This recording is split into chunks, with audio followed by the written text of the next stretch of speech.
To get the best opportunity to be seen and recruited, join the American Legion Post 14 Hornets baseball team. Managed by Trip Tobin, Post 14 will prepare you for the next level by playing the best possible schedule, along with an experienced coaching staff and alumni coming back to help guide you through the process. Don't believe me? Ask Washington Patriot and Fairmont State commit Cam Moore. I've gotten a lot of looks with Post 14 more than any other team. It's probably been one of my favorite teams to play for. The Berkeley Post 14 Hornets are the premier Legion baseball team in the area. Looking for some nightlife? Then look no further. Laddie's Bar and Grill has a full bar and kitchen, pool table, and entertainment with great food at affordable prices. You can dine in or carry out by calling us at 304-263-5233. Laddie's is open Monday through Saturdays from 8 a.m. to 3 a.m. and Sundays from 10 a.m. to 3 a.m. We serve breakfast all day long, and our lunch and dinner specials are posted every day on our Facebook page. So stop on in to Laddie's Bar and Grill, located at 107 Lutz Avenue in Martinsburg. And the streak continues! CMA's Martinsburg dealerships continue to knock out the competition with their competitive pricing, extensive selection, and lifetime powertrain warranty. With over 450 new and used vehicles in stock and on the way, CMA won't leave you waiting on a bench. That's right, CMA's Martinsburg dealerships are once again the most valuable dealers in the area. For the strongest and deepest lineups, visit CMA's Martinsburg dealerships online at martinsburg.cmacars.com today. And good luck to all Panhandle High School student athletes. Whether it's a strain, sprain, or fracture, WVU Medicine Orthopedics and Sports Medicine in Charlestown and Spring Mills now offers same-day appointments.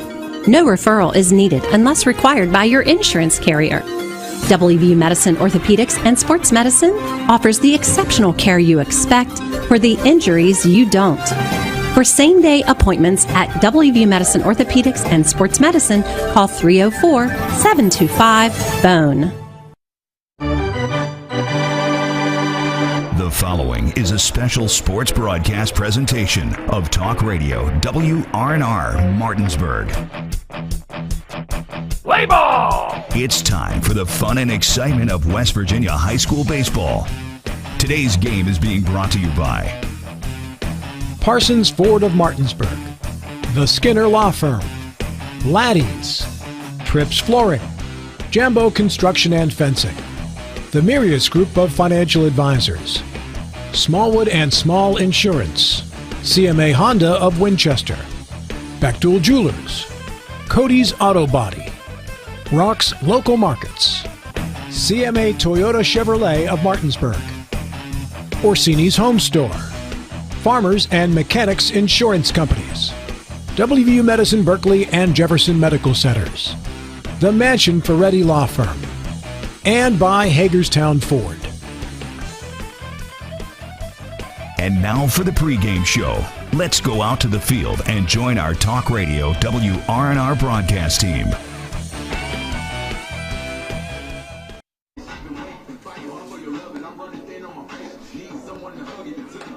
Good morning, everyone, and welcome out to P.O. Faulkner Park for West Virginia High School baseball action today on Talk Radio WRNR. It's a doubleheader between the Martinsburg Bulldogs and the Greenbrier East Spartans. I'm Nick Verzolini. Alongside me, Spencer Dupuis, Dylan Bishop, and Braden Schaffner are cameramen today on the TV 10 side of things. And back in the studio is Colin McLaughlin. Martinsburg coming off of a big EPAC win last night over Hedgesville 3-2. Greenbrier East takes 2 from the Washington Patriots here, as it will be 4 games in 2 days for the Spartans. They knocked off Washington 2-1 and 9-2 last night to improve their record and get into a winning record now on the year at 7-6 for the Spartans. Spencer, it's been a kind of an up-down year for Greenbrier East, but definitely a talented team, and proving that last night with 2 wins over Washington. For Martinsburg, it's a team that started the year really hot, got cold last week, got some wins on last Saturday's doubleheader, and now looks to be playing right in the mix here in the Eastern Panhandle. Yeah, and I think when you look at Greenbrier East, and they caught Washington at a good time if you're Greenbrier East, because we know Clem was suspended for those 3 games. Had to finish those 2 games yesterday, and with Colin Reed only able to hit and not able to play a field or pitch, And Brandon Dunbar still recovering from getting hurt the other night at Hedgesville. So, it was a down Washington team yesterday with, less players than you'd anticipate.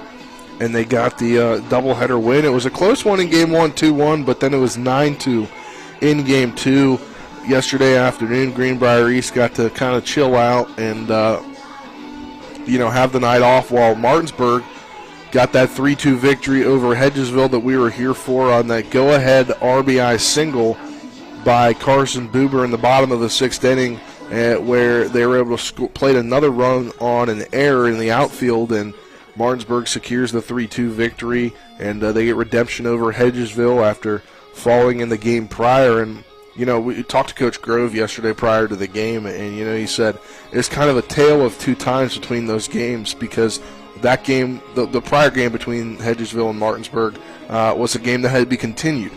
Martinsburg was off to a hot start during that game that was originally scheduled on March 17th. They had cooled down a little bit, and Hedgesville was getting onto a hot streak when they had to continue that game.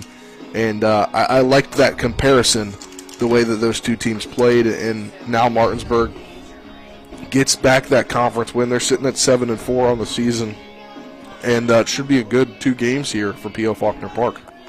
Yeah, definitely a quality Greenbrier East team coming in, and a good opponent for this Martinsburg team, because they got to quickly turn around, kind of move on from your big win you were able to get last night over Hedgesville, which was important because Martinsburg had kind of struggled the week prior and needed, a big win, I think, on their resume and for their confidence here moving forward, that they can still come out of this section, because I think a lot of people were maybe starting to write them off and saying, well, Musselman and Hedgesville have played such good baseball, it's hard to see either of them not being in the sectional championship game. But Martinsburg's certainly a team that's saying, hey, we're not quite out of things yet, and this is going to be a really competitive section, and we've seen what Spring Mills can do at times. So obviously, that's talk for further down the line, but I think one of the reasons why you got to start counting Martinsburg into the conversation is their young guys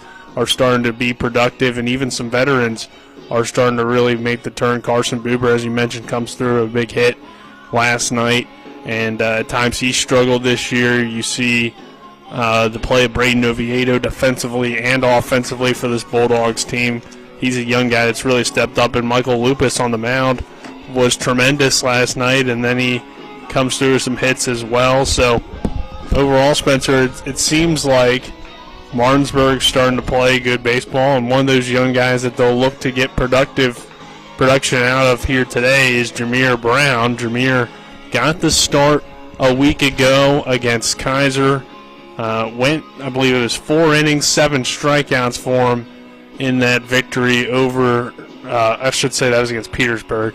And just a really good performance from a young guy and another young guy that's starting to step up and making Martinsburg a part of the conversation here in this side of the section. Yeah, really. And, looking at the way things are shaping out, Martinsburg is kind of, this is what happens when you play a few young guys, and we'll see another young guy on the mound in Jameer Brown today. And, later on, it'll be interesting to see how things go here. But we do know that it is a young and old kind of mixture of Martinsburg players, and they've seemed to gel pretty well this season once the offense gets going, and pretty good pitching from both the veterans that return and the young guys that are coming in. All right, we'll take our first break here in the Skinner Law Firm Countdown to the First Pitch. The Skinner Law Firm Injury and Consumer Rights Lawyers. Call 304-245-6613 or go to skinnerfirm.com. We'll take a 2-minute break. On the other side of that break, we'll have our coaches' interviews. This is West Virginia High School Baseball on Talk Radio, WRNR and TV 10. Before the invitations and the dress, the flowers, cake, candles, or vows, there was an answer to a question proposed with a ring. Bechtel Jewelers knows that an important part of your wedding happens before the I-dos. We're a diamond store with an engagement and bridal jewelry selection that's both exciting and accessible. On the big day, there's everything else, and there's the ring. Make sure you get this one right at Bechtel Jewelers in Inwood. Catch the excitement of the West Virginia high school baseball and softball seasons on Talk Radio WRNR and TV 10. Hit it into left field, and that'll drop. Coming around is Sifford, and the ball is going to slow up, and he's going to score, and Martinsburg's going to walk it off and get the win. We have over 25 games scheduled featuring the schools in the Eastern Panhandle Athletic Conference. Every game will be live right here on Talk Radio WRNR, TV 10, and our WRNR TV YouTube page. Jambo Construction and Fencing Company, LLC is a veteran-owned and operated company right here in the Eastern Panhandle, West Virginia that specializes in decks, fencing, and hardscaping. Find us on Facebook at Jambo Construction and Fencing to see more of the projects we've completed. For a free estimate, you can call Bo Bartley at 304-268-5452 or Jamie Gall at 304-279-5053. We are licensed and insured in the state of West Virginia, and as Martinsburg alums, we say, go Bulldogs. Farm Market. Spring has sprung. Time to head to Orr's Farm Market to find your flowers, veggie plants, bagged mulches, and potting soil. Visit our bakery counter to try our new homemade quiches, pepperoni rolls, and don't forget our pie flavor of the month for April, Boston cream pie. We have West Virginia food products, local coffee, honey, maple syrup, dairy, and meat. We have 25 new Orr's jam and salsa flavors for you to try. Check us out at orrsfarmmarket.com, and remember, Orr's Farm Market, happiness grows here. We welcome you back here on the Skinner Law Firm countdown to first pitch. We'll now get into our coaches' interviews brought to you by Laddie's Bar and Grill, located at 107 Lutz Avenue in Martinsburg. If you're looking for some fun nightlife and great food at affordable prices, then dine in at Laddie's or carry out by calling them at 304-263-5233. We'll now hear from the head coach of the Martinsburg Bulldogs, Aaron Byler. Bulldogs, Aaron Byler. Coach, a good win for your team last night against Hedgesville. Back and forth kind of game. What did you take away from it? Well, it's always good to beat Hedgesville, right? Just thought the kids, battled throughout. Didn't get too high, didn't get too low. We finally got that big hit when we needed there by Carson Buber. I thought Michael Lupus did a great job on the mound, giving us a chance, and I thought we played, really sound defensively with, Oviedo making some plays at third that were big, especially that leadoff hit down the line by Braylon Connor. He makes a diving play and throws the kid out. That could have been a game changer early. So just proud of their effort. You talk about some of the guys starting to step up, whether they be, veteran guys like Lupus and Buber or Oviedo. Does it feel like with that win that maybe your team's starting to figure some things out again and playing good baseball? Well, the beauty of youth and a young baseball team is one day you show up and look really well, and the next day you show up and don't look so good. So our goal today is just to show up, put yesterday behind us. If what you did yesterday still looks big today, then you haven't done much today. So, I hope our kids bring some energy today. I hope, everybody up and down the lineup performs and we compete. And if we do that, I think we'll have a good shot. Solid Greenbrier East team on the other end. They took 2 from Washington yesterday. What are you looking forward to about this matchup? Well, Corey Mann over there, their head coach, is a good friend of mine, so we try to play every year, and they're always solid. They beat Washington twice yesterday. We lost to Washington, so I guess they're probably the favorite today, right? So we just got to compete. It's always fun to play Friday night and turn around and come back Saturday and see what you're made of, and hopefully we're ready to go. Jameer Brown going for you guys. He had a great first start of the year last Saturday. What are you looking for out of Jameer today? Just looking for him to throw strikes and compete. And if he does that, I think we'll have a great chance. And like always, we got all the faith in the world in him. All right, Coach. Thank you. Good luck today. Thanks, Nick. Here with the head coach of Greenbrier East, Corey Mann. Coach, your team's able to take 2 from Washington last night and turn around.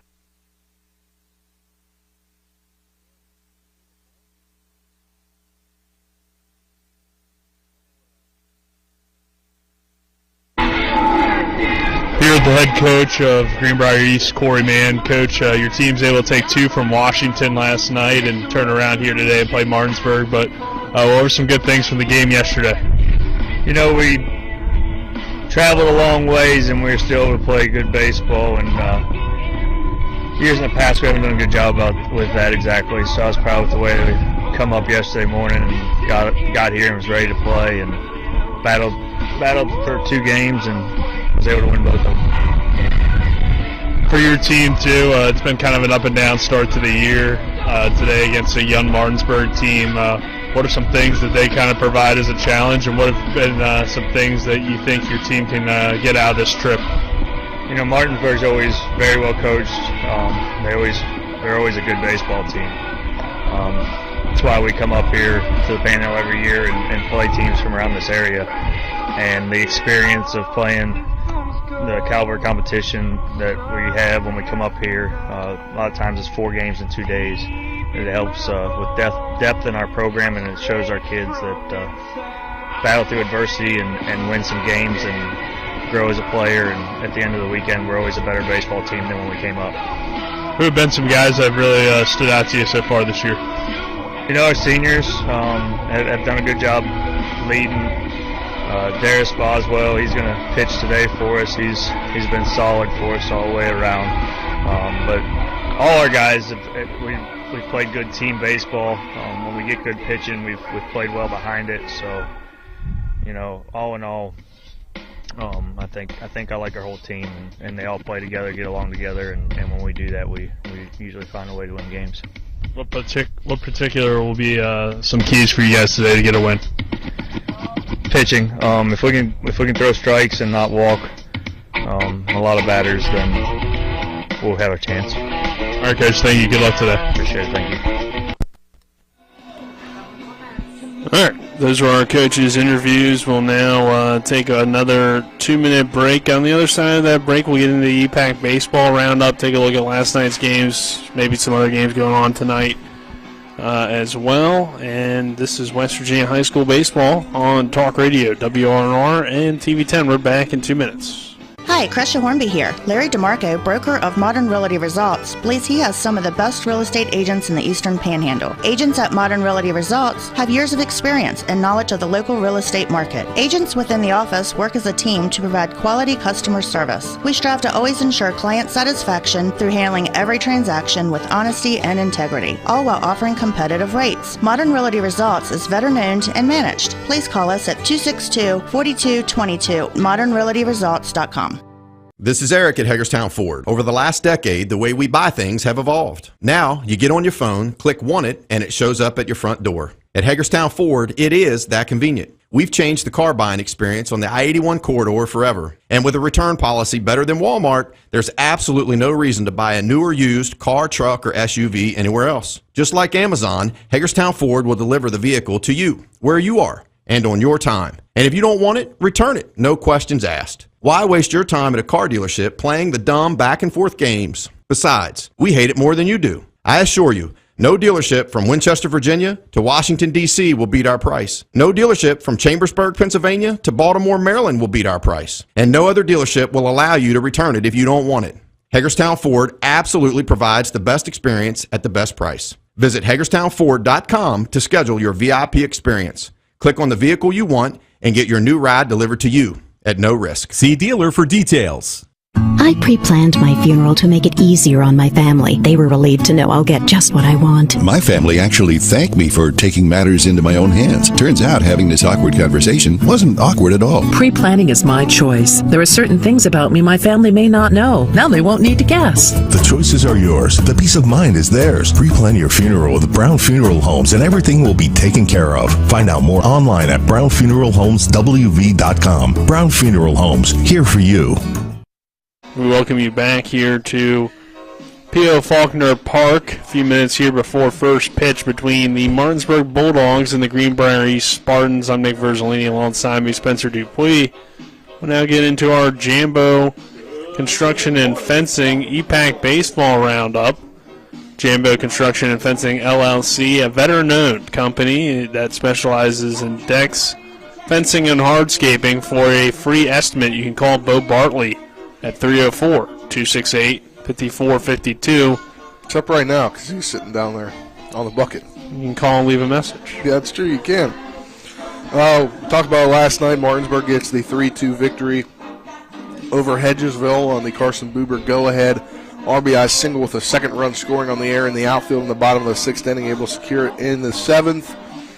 And I believe Musselman in action yesterday and in action today. They were in action for a doubleheader yesterday. They swept the doubleheader in Cumberland, Maryland against Mountain Ridge 10-3 and 4-2 against Allegheny.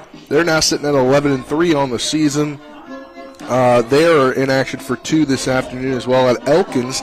They'll take on Lincoln County at 1:30 and Elkins at 4 p.m. And moving on to Spring Mills, they have a doubleheader today beginning at noon at Philip Barber High School, and the second game at 3 p.m. And then Washington, as we mentioned yesterday, took on these Greenbrier Spartans, and they lost 2-1 in the game 1 and 9-2 in game 2. That's your EPAC Baseball Roundup, brought to you by Jambo Construction and Fencing. Thank you, Spencer. We'll now get into our starting lineups, brought to you by Trips Flooring. Not sure where to go or who to trust with your flooring needs? Call Trips Flooring at 304-229-7009 or online at tripsfloorsanding.com. We'll start with the starting lineup for the Greenbrier East Spartans. Leading off and playing left field, number 24, Ian Klein. Batting second, the first baseman, number 14, Ashton Cochran. Batting third, the third baseman, number 15, Gabe Padden. Batting fourth, the pitcher, number 5, Darius Boswell. Batting fifth, the catcher, number 20, Clayton Morgan. Batting playing right field, number 13, Zion Detko. Batting seventh, the shortstop, number 9, Gavin Bennett. Batting eighth, the second baseman, number 1, Henry Goodwin. Batting ninth, the center fielder, number 2, Peyton DeHaven. And then rounding out the line, or then on the Martinsburg side, leading off and playing center field, number 7, Jordan Camby. Batting second, the third baseman, number 24, Braden Oviedo. Batting third, the first baseman, number 3, Michael Lupus. Batting fourth, the catcher, number 4, Landon Sifford. Batting fifth, the second baseman, number 5. I'm sorry, he's playing shortstop today, Carson Buber. Batting sixth, the second baseman, number 8, Ben Reisenweber. Batting seventh, the left fielder, number 25, Isaac Grove. Batting eighth, the pitcher, number 27, Jameer Brown. And rounding out the lineup in right field, number 20, Murphy Clement. Yeah, Murphy Clement getting the start there in right this afternoon. A little bit of everything, as he hasn't played in a while, and it's a doubleheader, trying to get some guys in that haven't played, and it's good to see Murphy Clement. We know he's got some speed there in the outfield. Yeah, really haven't seen him get too many hitting opportunities this year, so it'll be interesting to see how he does at the plate. But we'll take a 2-minute break. On the other side of that break, we'll have first pitch. This is West Virginia High School Baseball on Talk Radio WRNR and TV 10. Ben Rosenweber. With 4 new car dealerships and 4 used car dealerships in 3 states, Parsons is the largest used car and fastest growing new car dealer in the tri-state area. Take Parsons Ford with huge savings on hundreds of new Fords, financing from 0%, Parsons' goal of financing for all, and Parsons' famous above-market trade-in allowances that help make Parsons #1 for used cars too. See why so many won't buy anywhere but Parsons Ford in Martinsburg. We became #1 by making you #1 first. Parsons. The Palace Lounge in Martinsburg is the place to be. Join us every night to relax and enjoy football or basketball games featuring either the Martinsburg Bulldogs, Shepherd University Rams, or West Virginia Mountaineers. We will have steak night every Wednesday, trip nights every Thursday, and now taco and margarita nights every Tuesday. You can find us on Facebook or call 304-267-7520. The Palace Lounge is located at 1350 Edwin Miller Boulevard in Martinsburg. There's a local family moving in our territory. What do you want from me? Taste it. It's really good.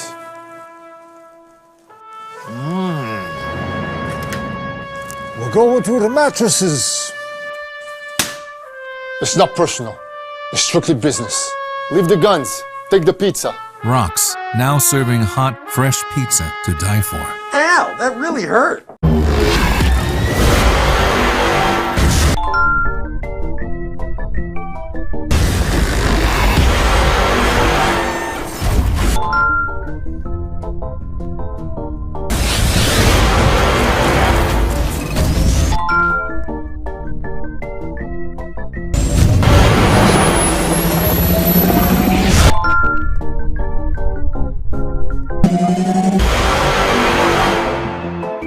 P.O. Faulkner Park as the national anthem just concluded. Nick Verzolini alongside me, Spencer Dupuis, as we bring you the weather. Brought to you by CMA's Toyota of Martinsburg on Foxcroft Avenue, home of the lifetime limited powertrain warranty of every new vehicle that we sell at no additional cost to you. A little bit colder this afternoon. As It's still morning, Nick. Or this morning, yeah. It feels like afternoon, I guess, in some ways. 43 degrees here Fahrenheit at first pitch. Feels like 39. Sunny, though. Not too windy compared to what we've been getting the last off and on. 5 to 10 mile per hour winds throughout the day. So it should get up to 53 degrees.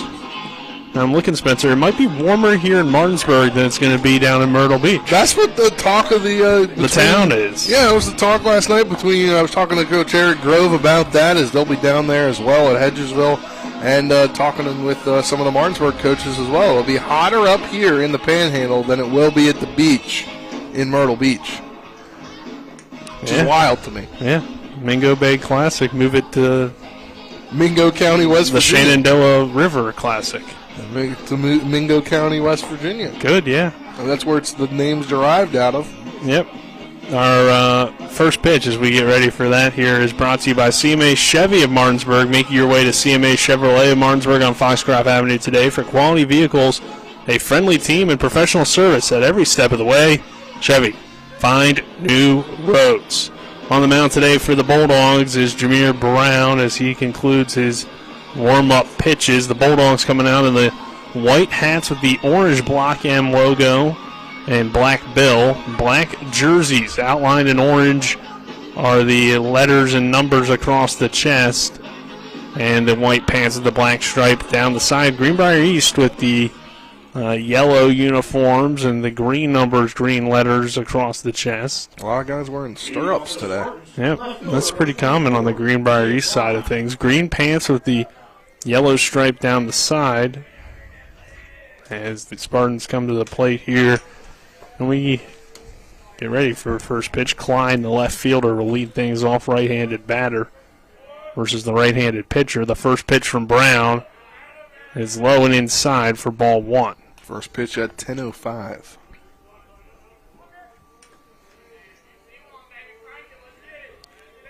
Next pitch from Brown comes in and hits him. So that will allow Klein to reach base safely. Initially, I thought maybe it hit the bat, but I think it hit off of that padding that he was wearing on his arm. The Evo Shield, probably.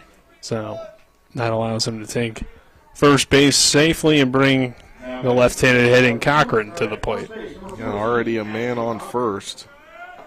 If you're Jameer Brown, you can't let that get into your head as the young freshman. No, you have a good defense behind you, so if you're able to pitch to contact and get some outs that way, that could be helpful throughout the ball game. Ashton Cochran takes the next pitch in there for a called strike. A lot of movement on that one as it caught the corner. 0-1 count. Klein takes his lead off first. Brown checks the runner and throws. Misses outside, for ball one. 1 ball, 1 strike here on Cochran.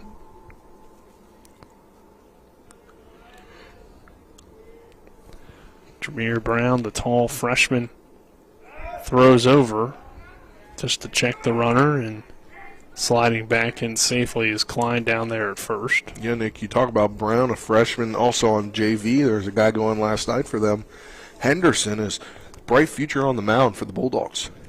Next pitch, low for a ball as well. 2 balls, 1 strike. Here on Cochran, the number 2 hitter in the lineup. Patton, the third baseman, in the on-deck circle. The next pitch on 2-1 misses outside for ball 3.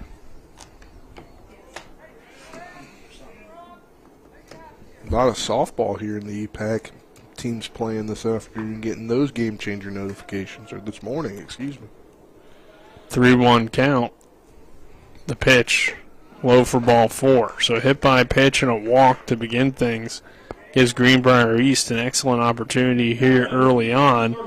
Now bring Gabe Patton to the plate, who I believe we saw in the Eastern Panhandle on the basketball court, if I'm not mistaken. I remember a Patton at least being on the team. Sounds about right, Nick. So that's the only name that I recognize from basketball season. And that pitch hits him. So 3 free bases to begin things. And it doesn't surprise me that pitching coach Kurt Zarnecki comes out and making sure Jameer Brown, the freshman, not rattle at all as he puts the bases loaded here with no outs. Yeah, and he also just hasn't had his control, so make sure he feels all right here early in the ball game. Boswell, the pitcher, coming to the plate with the bases loaded, nobody out. Top half of the first inning between Martinsburg and Greenbrier East. The Spartans coming off of 2 wins last night in the EPAC over the Washington Patriots, looking to do some damage here against the Martinsburg Bulldogs, a Greenbrier East team that has played pretty much an EPAC schedule. Yeah, I was talking about that before, looking at their game changer. They're going to play doubleheaders with 5 of the 6 EPAC teams and then get 1 next week at Spring Mills. That one hits in the head. Boswell, so this is not the start you wanted at all as the runner comes in to score. Greenbrier East takes an early 1-0 lead with 3 hit by pitches and a walk to begin things. Third hit batter of the morning.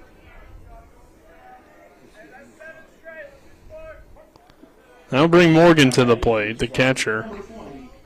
And the pitch here is big swing and a miss. Good to see Jameer get back in that strike zone.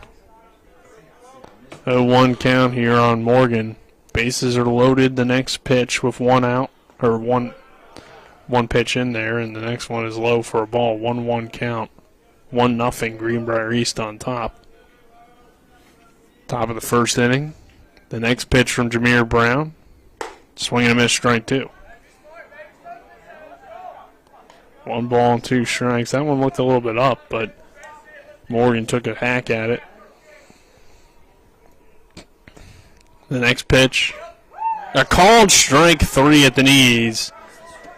And Jameer gets his first strikeout of the morning. That's great. Of the day. I'm just going to stick with that. Just say day. It's great to see him come back there and get a strikeout after he's kind of really struggled to find the zone here early. But good to see that. Zion Decko will come to the plate. He takes the first pitch for a ball outside. So 1 down in the inning. Bases loaded. 1-0 Greenbrier East. An early Jambo Jam for Brown. This one hit on the ground toward third. Oviedo turns 1 at second. And Reisenweber will just hold on to it. Actually lost it out of his glove on the transition, but wasn't probably going to get the left-handed hitting Decko down the line. Another run comes in to score. 2-0 Greenbrier East. But you get a guy out, though. Yep. 2 outs here. Runners on the corners. Definitely help the confidence of Jameer Brown a little bit. 5-4 fielder's choice there between Oviedo and Reisenweber. Bennett coming to the plate, the shortstop. If you get out of this with only 2 runs given up based on how this thing started, not a bad way to end the inning.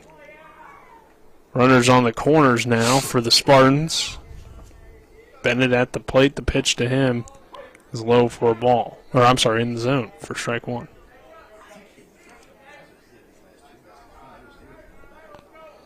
Brown looks over, 0-1 count.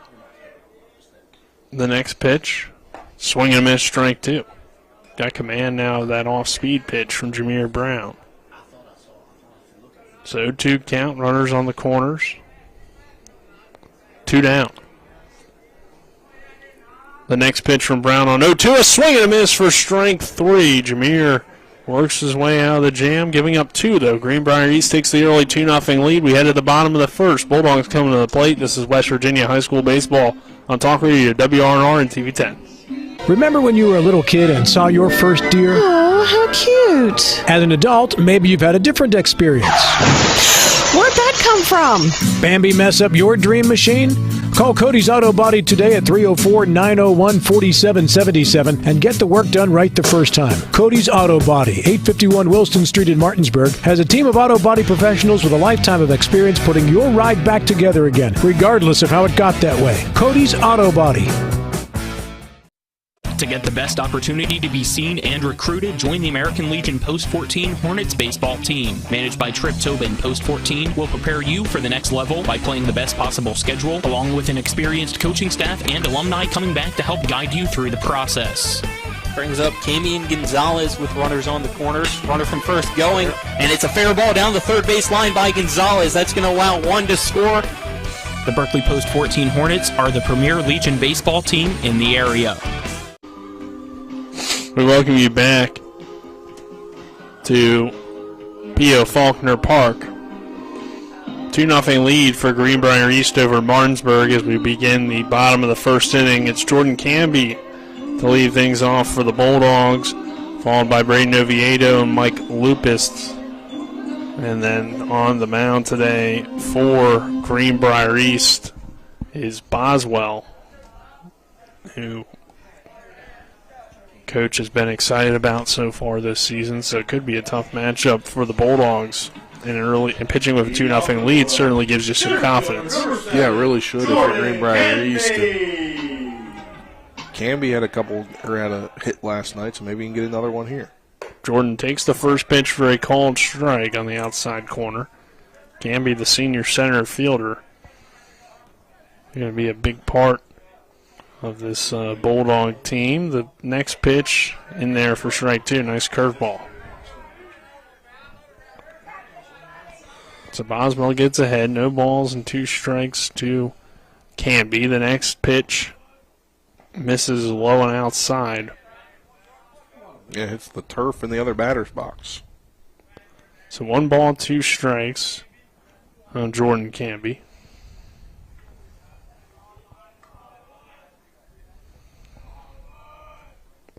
The 1-2, just a little bit low for ball 2. Brings the count even. Canby digs back in. And awaits the 2-2 pitch. And that just missed. A little bit high, according to the home plate umpire. So battles back from 0-2 to 3-2. Yeah, high and inside. And the full count pitch to Canby. Hit hard on the ground. That will get through the 5-6 hole into left field for a base knock for Jordan Canby. It's good to see Canby get another hit this morning after getting a hit last night. I'll bring Braden Oviedo to the plate. Oviedo has continued to show improvement throughout the last 2 seasons, really. As a freshman, he certainly showed his abilities in the field, and now starting to really bring it at the plate as well, as Oviedo takes this one for a called strike. See if they use Canby's speed here as a throw over. Not in time, but certainly close down there at first. Definitely a smart throw over. Canby got the speed on, as the leadoff hitter. He can definitely steal some bags for you. On you, I should say. Canby takes off. The throw down, not close to the bag, which allows Canby to steal second easily. It's good to get a runner in scoring position here. No outs. Oviedo's got a chance if he can get a base knockout in between the gaps to bring home a run and get this game within 1. Oviedo hitting .414 on the season. Runner on second. The pitch to Braden is a called strike.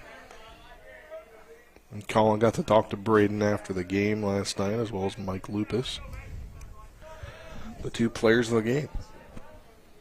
1 ball and 2 strikes. The pitch to Oviedo. Hit on the ground up the middle.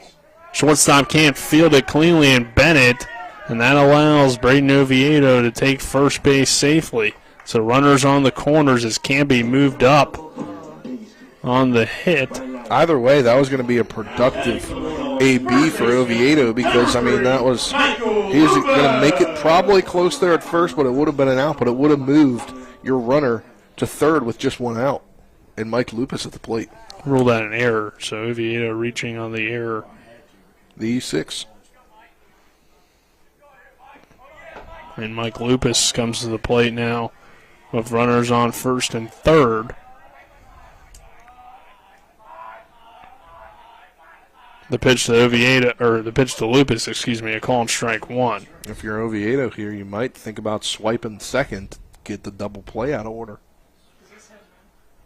Certainly an option here for the Bulldogs, and of course, with a runner on third, they may not take off, but Lupus lifts this one out to right center field. That gets down for a base hit. Oviedo rounding second. He's in there at third. Camby comes in to score, and it is 2-1 Greenbrier East, but the Bulldogs now have a run on the board. Yeah, and Oviedo had a shot there. He wasn't, I don't think, looking necessarily where the ball was. He was almost to second base, and he thought that was going to be caught. So he came back halfway, or 3/4 of the way to first, and he had to turn around when he saw the ball drop. So it could have been 2-2 right now. But unfortunately, Oviedo just didn't track the ball well enough on going from first to second as he was running. RBI double for Mike Lupus. Landon Sifford to the plate with runners on second and third. The pitch to Sifford misses outside for a ball. Yeah, line starting to move here for the Bulldogs early as they were down 2-0 at the heading into this inning. Now got two runners in scoring position with Landon Sifford at the plate. The next pitch from Boswell, a called strike as he paints the corner for strike one. Sifford's able to even get one home. This is kind of a brand new ball game for Jameer Brown on the mound, giving him some confidence after a tough first inning. No outs here in the inning and two runners in scoring position. The next pitch to Sifford misses low and outside for ball two. 2 balls and a strike. It's Oviedo down there at third. Mike Lupus standing on second base for the Bulldogs, who trailed 2-1 here in the bottom of the first. The next pitch to Landon Sifford is in the dirt. That gets away from the catcher, Morgan. The throw home, not in time. It's sliding in safely to tie this game at 2. On the wild pitch is Braden Oviedo. Yeah, we've got a brand new ball game here, and Oviedo comes home to score. We're all tied up at 2. Take advantage here if you're Sifford, bring home the lead run. 3 balls, 1 strike, nobody out. Runner on third and Lupus. Sifford at the plate. The next pitch from Boswell, the right-hander delivers, and it's a swing and a miss for strike 2. Tough pitch there on the inside on Landon Sifford. So battling here on a full count. Lupus takes his lead off third. The pitch to Sifford is a swing and a miss for strike 3. I got a piece of it, but it's into the glove anyway, so Sifford goes down swinging. Yeah, if you're Sifford, obviously you don't want that, but at least the runner got home. One of the runners did get home, and it's only one out with Carson Buber due up, and Buber hit that go-ahead single, RBI single in the bottom of the 6th last night for the Bulldogs to take the lead. Here's a pitch missing high for ball 1. Buber on the season hitting .324. The next pitch to him hit hard up the middle. Over toward Bennett at short. He comes up, fields it cleanly this time, and throws the first in time for the out, but the runner will come home to score on the fielder's choice and an RBI for Carson Buber, and that gives the Bulldogs the 3-2 lead here in the first inning. Yeah, it's got to help Jameer Brown's confidence going back out there. There's 2 outs now, bases empty, but you're able to get some guys up, and Ben Reisenweber due up now, hitting for himself today. Yep, Reisenweber playing second base and hitting. The pitch to Ben is called strike 1. He was DH for most of the game last night by Owen Rubenthal. Took Rubenthal out to get him in the bullpen ready and warmed if they needed him for Lupus, but Lupus able to go the complete game. Next pitch to Reisenweber, called strike 2 on the outside corner. So quickly, Boswell gets ahead 0-2. The next pitch to Ben Reisenweber on 0-2 is low and outside for ball 1. 3-2, Martinsburg on top of Greenbrier East, bottom of the first inning between the Spartans and the Bulldogs.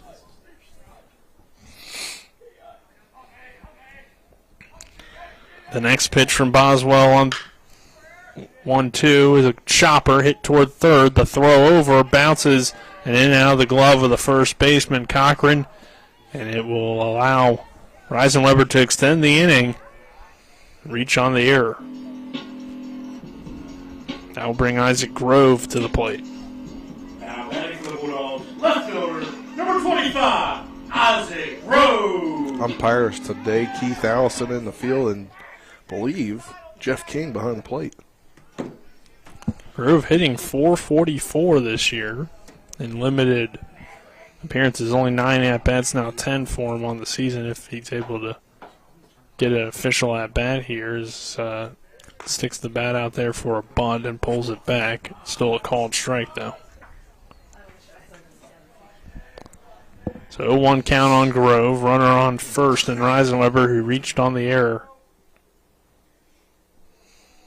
And this one lined into center field. On the chase is DeHaven, but coming over actually to make the play in right field is Detko for out number 3. And we head to the second. Martinsburg 3, Greenbrier East 2. This is West Virginia High School Baseball and Talk Radio, WRNR and TV 10. We're back in 60. Looking for some nightlife? Then look no further. Laddie's Bar and Grill has a full bar and kitchen, pool table, and entertainment with great food at affordable prices. You can dine in or carry out by calling us at 304-263-5233. Laddie's is open Monday through Saturdays from 8 a.m. to 3 a.m. and Sundays from 10 a.m. to 3 a.m. We serve breakfast all day long, and our lunch and dinner specials are posted every day on our Facebook page. So stop on in to Laddie's Bar and Grill, located at 107 Lutz Avenue in Martinsburg. With 4 new car dealerships and 4 used car dealerships in 3 states, Parsons is the largest used car and fastest growing new car dealer in the tri-state area. Take Parsons Ford with huge savings on hundreds of new Fords, financing from 0%, Parsons' goal of financing for all, and Parsons' famous above-market trade-in allowances that help make Parsons #1 for used cars too. See why so many won't buy anywhere but Parsons Ford in Martinsburg. We became #1 by making you #1 first. Parsons.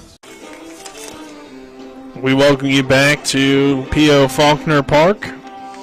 Second inning here between Martinsburg and Greenbrier East. Spartans come to the plate. It's the 7-8-9 hitters due up, and the 8-9-1 hitters. Godwin, DeHaven, and then back to the top of the order with Klein. As Jameer Brown started the game with a rough start. Hit by a pitch on Klein. Then he walks Cochran, hit by a pitch on Padden, hit by a pitch on Boswell, but then started to settle in. A strikeout, hit into a fielder's choice to Detko, and then he strikes out Bennett to end the inning. So Godwin to lead things off, and potentially a much better Jameer Brown here to begin this second inning with a 3-2 lead now for Martinsburg. The pitch here, hit on the ground towards second base. Reisenweber scoops it up, throws over to first in time for out #1. 1 pitch, 1 away. Yeah, that definitely has got to help him there, especially a little bit, maybe with his pitch count, get him a little bit deeper into this one as he's through his 19th pitch there. DeHaven to the plate, the center fielder. Pitch here from Brown misses a little bit low for ball 1. Give you the Martinsburg defense here on today. The pitch called strike. Sifford behind the plate. Oviedo at third. Buber short. Reisenweber second. Lupus at first. Grove, Canby, Clement from left to right in the outfield. This one misses high for a ball.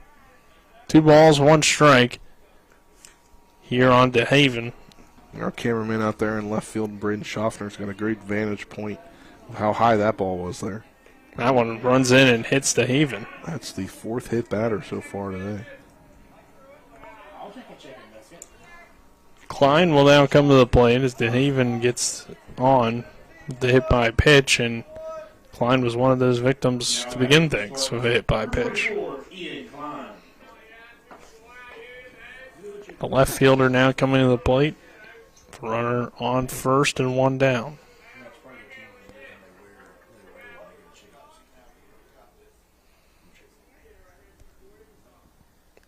Pitch here, that one runs in, just gets out of the way.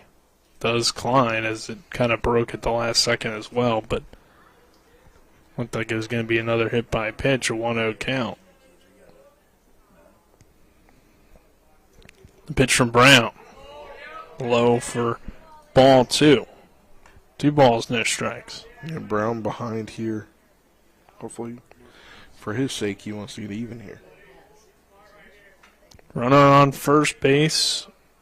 And DeHaven, throw over. Not in time. Keeping that number 9 hitter close over there at first. 2 balls, no strikes. The pitch from Brown again runs in, hits off the backstop. That will allow the runner DeHaven to take second. So it's a runner on second base. 1 down in the inning. A 3-2 lead for Martinsburg here in the second. 3-0 count on Klein, who reached his first time up with a hit by pitch. The next pitch right down the heart of the plate for strike 1. 3-1.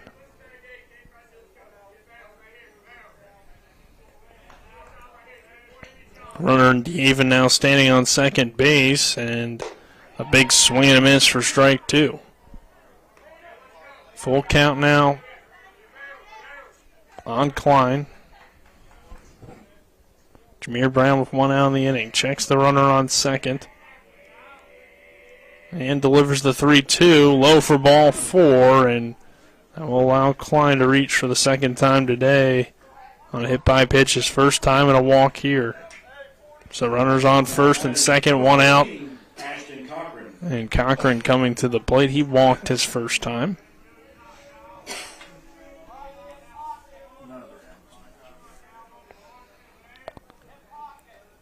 The next pitch to Cochran, fouled off the end of the bat, heading out of play down the left field line.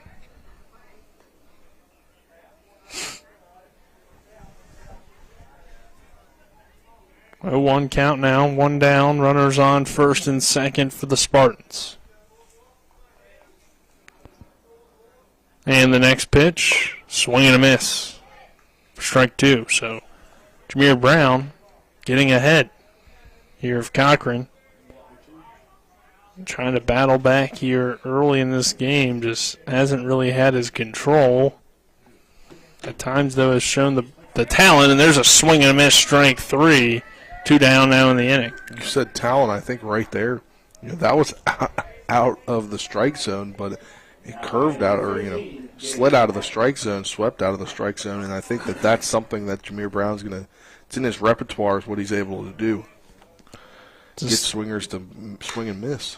This one popped up towards shallow right. Charging in is Murphy Clement to make the play for out number 3. So Greenbrier East strands 2. We head to the bottom of the second. Still the same score, 3-2. Bulldogs leading the Spartans. This is West Virginia High School Baseball on Talk Radio WRNR and TV 10. We're back in 1 minute. The Honda HR-V, CR-V, Pilot, Passport, and Ridgeline. They all have one thing in common. They never back off from a challenge. Available with all-wheel drive, the Honda SUV lineup has the performance you can count on and the capability to amaze. It's no wonder Kelley Blue Book's KBB.com named Honda the 2022 Best Value brand. CMA's Honda of Winchester, 3985 Valley Pike. CMA, moving lives forward. Based on 2022 brand image awards from Kelley Blue Book, visit KBB.com for more information. Not sure where to go or who to trust with your flooring project? And start with Trips Flooring, proudly serving the area for more than 25 years, specializing in floor sanding and refinishing, along with installation of new flooring, including hardwood, tile, vinyl, laminate, carpet, and the hottest trend in flooring, luxury vinyl tile and luxury vinyl plank. Are you on a budget? Check out their warehouse, cash and carry, or call 304-229-7009, or visit them online at tripsfloorsanding.com.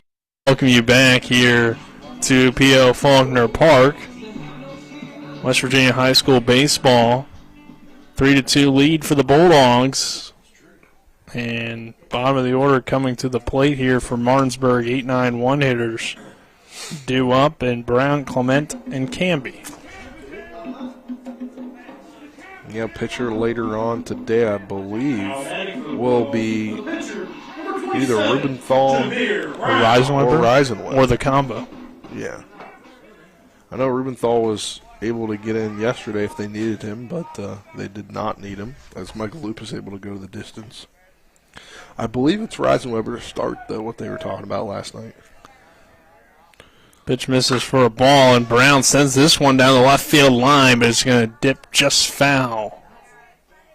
That could have gone down in the corner if it stayed fair just a little bit longer. It would be a double for him.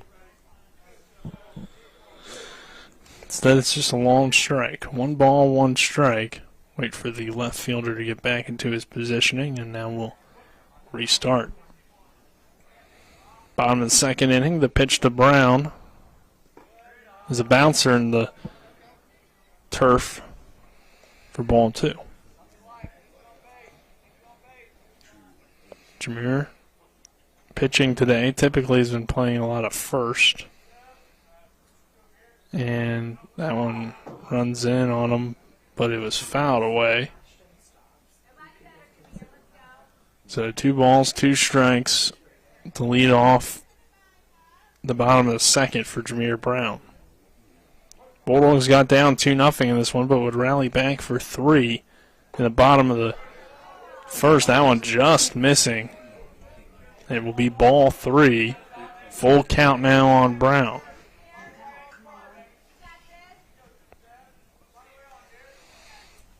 The 3-2 pitch.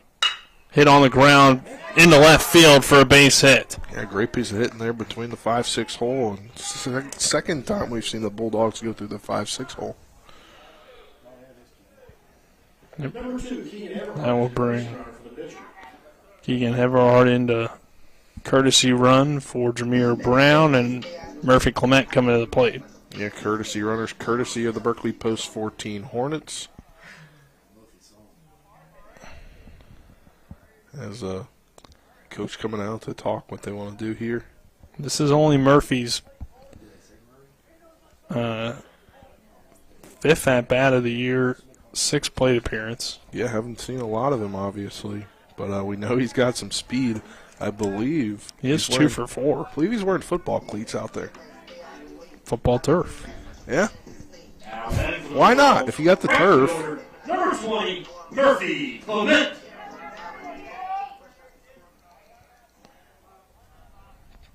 Throw over. Not in time.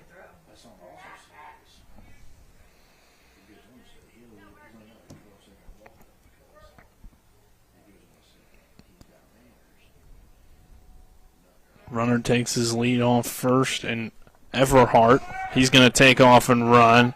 Throw was low and inside, the pitch was low and inside, which made it tough for Morgan to even throw down, so he'll just eat it. And on second base, there's Keegan Everhart.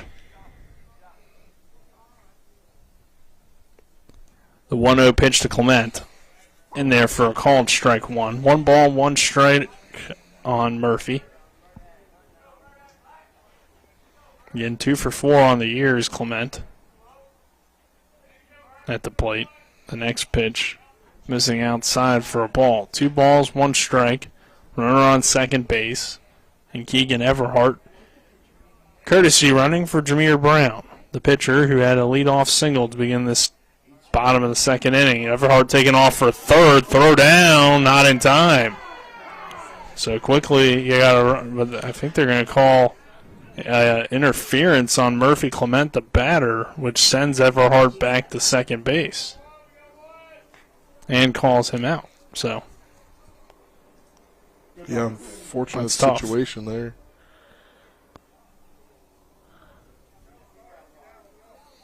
Murphy Clement is out on the interference play. Now batting for the Bulldogs, number 7, Jordan Canby. So the interference on Clement gets him out, sends Everhart back to second, and Canby hitting now with 1 down in the inning. Throw back to second.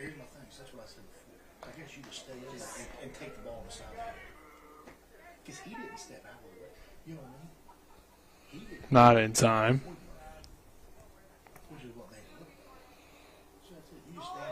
And now Everhart going to go again down to third. This one a little bit closer down there, but Everhart is in there at third base. Yeah, he's able to get it this time. And Looked at the balls that came out of the glove. 1-0 count here on Jordan Canby with Everhard on third, and Canby hits it toward third. It's right through the glove. Right through the glove of Patton, and that will allow Everhard to score easily from third base, and Martinsburg extends its lead to 4-2 with Braden Oviedo coming to the plate. An RBI single for Jordan Canby. Yeah, it could be an error, but I think that was hit hard enough that they'll probably rule it a single. Yeah, I think it just hit hard it just went under the glove. I mean, I don't think the glove was on it. There is ruled a single there. So it'll be an RBI single. 2-hit day for Jordan Canby along with a stolen base. And based on how Martinsburg's playing it early, you got to think that Canby may go as well. But Boswell now aware of that and trying to keep him close over there at first. Time called here at home. Saw Oviedo get on base and get score. Yep, reached on an error. And that one runs in and hits him. Hits him right in the helmet, and the helmet flops off. So Oviedo on first, Jordan Canby on second. A lot of hit by pitches here today now on both sides. That's the first on Martinsburg's batting. Michael Lupus. I believe we have 4 on Jameer Brown pitching. So this one low for a ball. Yeah, Lupus doubled in the run that scored Canby and moved Oviedo to third last time up to center field. 1-0 count. The pitch to Lupus, fouled away. 1 ball, 1 strike, 1 out. Runners on first and second for the Bulldogs. It's Jordan Canby down there at second. Braden Oviedo over at first base on with the hit by pitch. The 1-1 count and 1-1 pitch to Lupus is called strike 2. Yeah, they both got that flow going, so I can see why you could think it's Oviedo. The 1-2 into Lupus, fouled away. Came right back up at me, and you know what I did, Nick? You flinch. I did flinch. It's the first one this year. 1-2 count. First one this year. Runners on first and second. The next pitch to Lupus. Hit into right field. That will get through for a base hit. Great effort over there by Goodwin to dive and knock it down, but it heads into right field, and Canby comes around to score from second base. The Bulldogs extend their lead at the 5-2. Oviedo now on third. It's runners on the corners, and another hit and another RBI for Michael Lupus. Yeah, the line is moving for the Bulldogs right now. Boober up. RBI single, Landon Sifford coming to the plate. Sifford, excuse me. Boober is after that. I see how you get confused. They both have that lack of flow. 4-5. Yeah. Back-to-back. 4 or 5 hitters. Not too sure what's going on here. Umpires meeting between between the mound and home plate. Not sure either, yeah.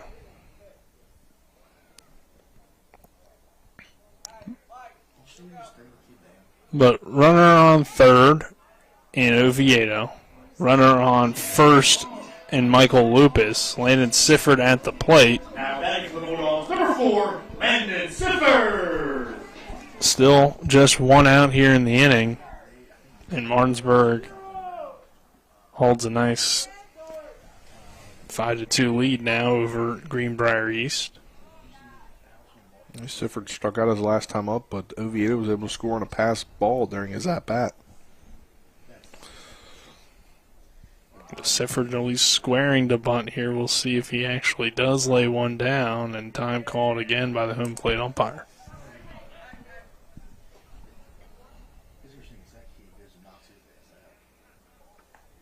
Boswell looks over.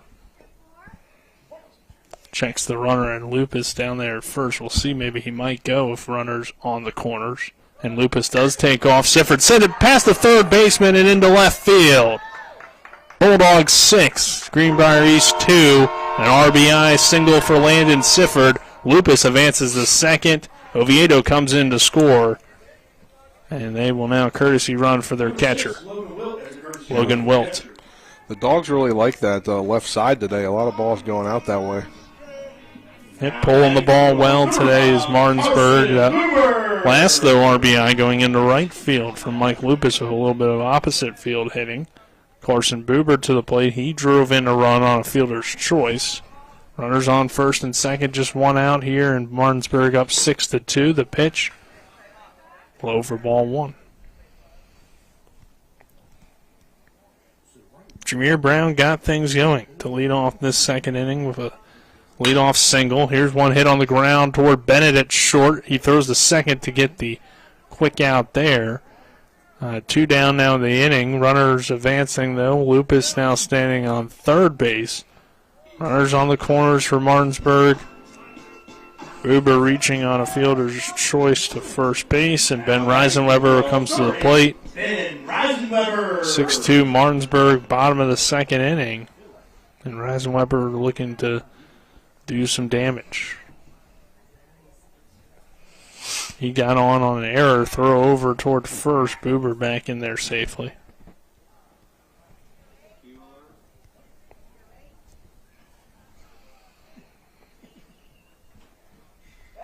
And Buber now caught out there at first base. And he takes second base on a high throw. Yeah, the ball bounced out of the mitt.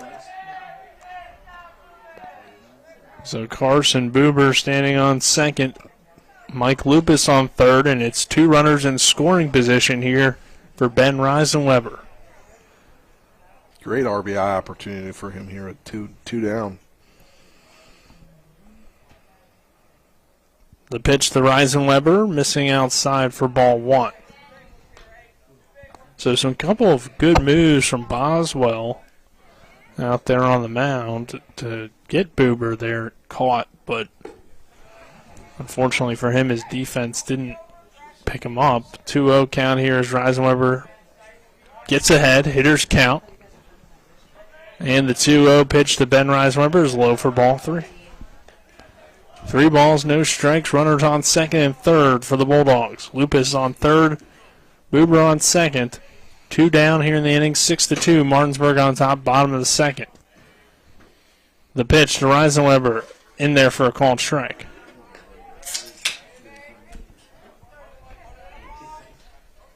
Three balls, 1 strike.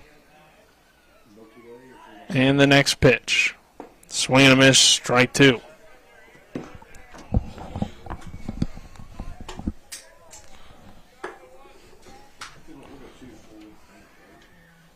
The 3-2 pitch.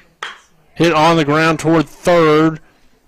Patton scoops it cleanly this time, throws over to Cochran at first for out number 3, but the Bulldogs extend their lead out to 6-2. We into the third. This is West Virginia High School Baseball on Talk Radio WRNR and TV 10.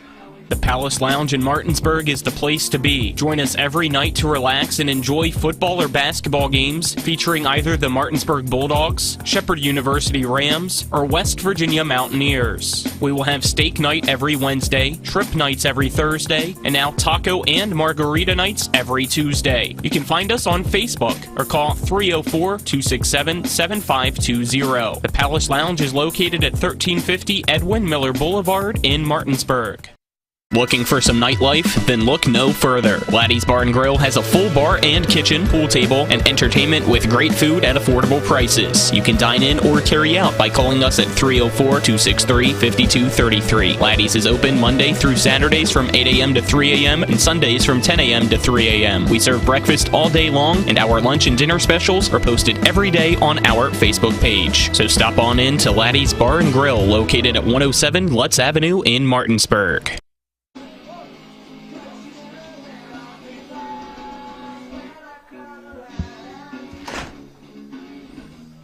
We welcome you back to P.O. Faulkner Park. Jameer Brown on the mound so far. He's given up some hit by pitches and some walks, but overall has done a nice job of getting out of these jams. Now has himself a nice 4-run lead here as we begin the third inning. Nick Verzolini alongside me, Spencer Dupuis. Dylan Bishop and Braden Schaffner on camera back in the studio. Sports Doctor Kyle McLaughlin. So, Boswell will lead things off. It will be Boswell, Morgan, Detko due up here for the Spartans.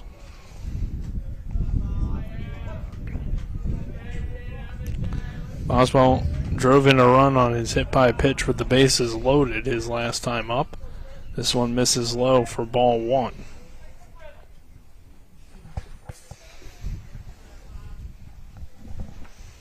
The next pitch hit on the ground towards short. Charging in, making the play is Carson Buber. The throw over in time for out number 1. So Boswell grounds out to the shortstop Buber. Now bring Morgan to the plate.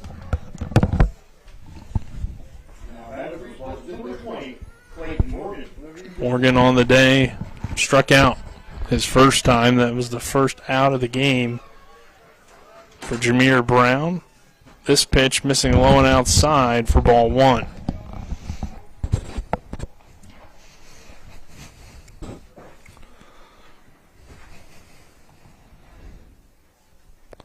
One-0 pitch here, awaiting to Morgan.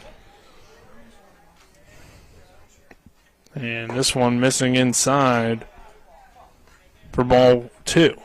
2 balls, no strikes, 1 down. The pitch here to Morgan, the catcher, called strike 1. Jameer Brown seems to be settling into this game as it's expected after that tough first inning. Next pitch from Brown, popped up in the infield. Will be a tough play. Buber gets to it, throws it away. And that should be a single, which would end the no-hitter. And yes, there is a no-hitter despite 2 runs being on the board, Spencer. That was odd. You told me that. And I said, oh, yeah, that makes sense. But you think about it.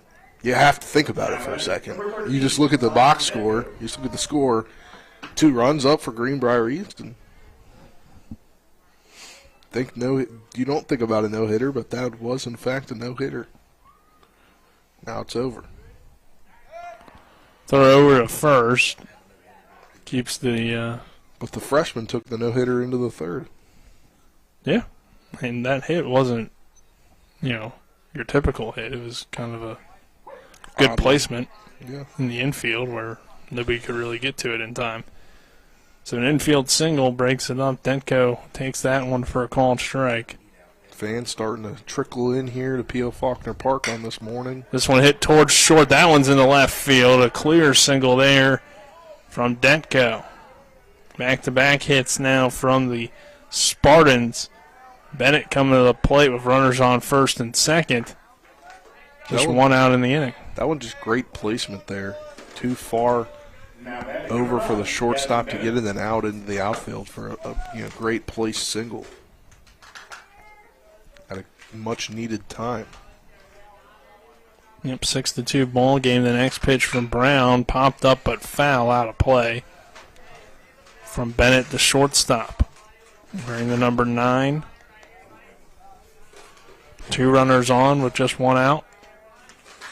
Brown looks into his catcher Landon Sifford and delivers. The next pitch popped up into right field. Clement coming in, but it's actually going to stay in the infield, and Reisenweber couldn't really track it down. Gets away from him. Runner on second tags up and takes third. Well, it didn't matter that he tagged up because it was dropped into the infield. But with less than 2 outs, no infield fly rule, apparently. No, it is. So 2 outs in the inning. Yeah. But the runner does advance from second to third. So infield fly gets Bennett out. Yeah, because the first base, the player on first base. Same player at first. Player at first did not advance. So somewhat works out there for both teams because you could have had a double play if you're Martinsburg, but obviously that's why you have the infield fly rule. Yeah. 0-1 strikeout, or 0-1 And the next pitch inside for ball one. 1 ball, 1 strike. Runners on first and third. Good one at the plate. 2 down now in the inning. The next pitch. Just get this ESPN notification. Called Tiger strike Woods makes the cut at the Masters for the 23rd straight time. So he will, in fact, continue through the weekend after there was some questions, and then they had to resume round 2 this morning at 8 a.m. Here's a swing and a miss, strike 3. So Brown gets out of the jam and strands the runners. We head to the bottom of the third. Our score remains Martinsburg 6, Greenbrier East 2. This is West Virginia High School Baseball on Talk Radio WRNR and TV 10. Jambo Construction and Fencing Company, LLC, is a veteran-owned and operated company right here in the Eastern Panhandle of West Virginia that specializes in decks, fencing, and hardscaping. Find us on Facebook at Jambo Construction and Fencing to see more of the projects we've completed. For a free estimate, you can call Bo Bartley at 304-268-5452 or Jamie Gall at 304-279-5053. We are licensed and insured in the state of West Virginia, and as Martinsburg alums, we say, go Bulldogs. There's a local family moving in our territory.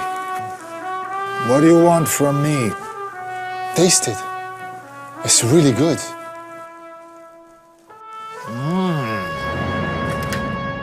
We're going to the mattresses. It's not personal. It's strictly business. Leave the guns. Take the pizza. Rox, now serving hot, fresh pizza to die for. Ow, that really hurt. We welcome you back here to P.O. Faulkner Park. 6-2, Martinsburg on top, bottom of the third inning for the Bulldogs. And leading things off will be Isaac Grove. It's Grove, Brown, Clement due up. He lined out to right field his first time. Boswell remains on the mound for the Spartans. And the pitch here to Grove, a little bit low for ball 1. First game of a double dip here at P.O. Faulkner Park today. Greenbrier swept the doubleheader at Washington yesterday down in Charlestown. Called strike there on the inside to Grove. 1 ball, 1 strike. Doubleheader here, and then we'll have the Myrtle Beach tournament. Yeah, Mingo Bay Classic beginning Tuesday. That pitch misses high for ball 2, 2-1 count. Check swing there from Grove, and he did not go around, so takes it for ball 3.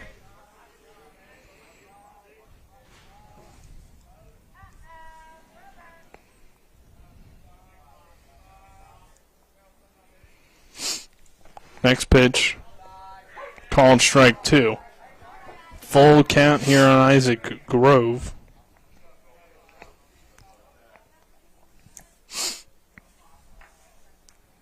And the next pitch hit down the third baseline. It stays fair down the line, and Grove has an infield single.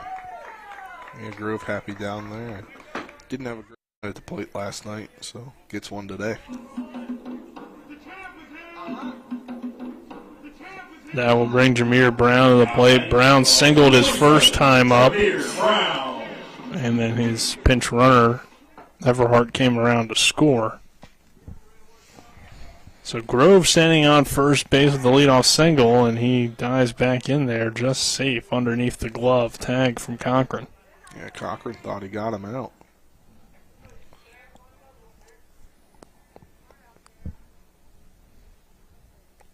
Grove extending his lead. He's got to get back again. Slides in that time without much controversy. Grove taking that lead off of first base. Boswell checks him. The pitch here to Brown. Hit but foul off of Brown. So dead ball there.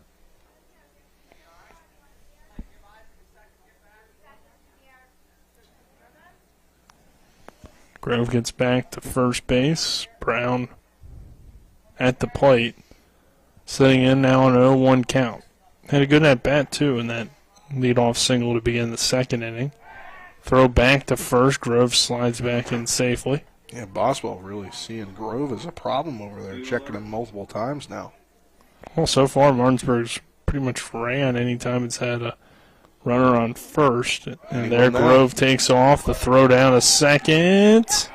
Best throw we've seen, and they got him. His foot came off the bag late, I believe is what it was. Yeah, because it looked like he might have gotten underneath the initial tag, but like you said, Spencer, I think that foot did come off the bag. So Grove is thrown out at second for our first out of the inning. Umpire Keith Allison there to see it perfectly. That foot probably bounced off.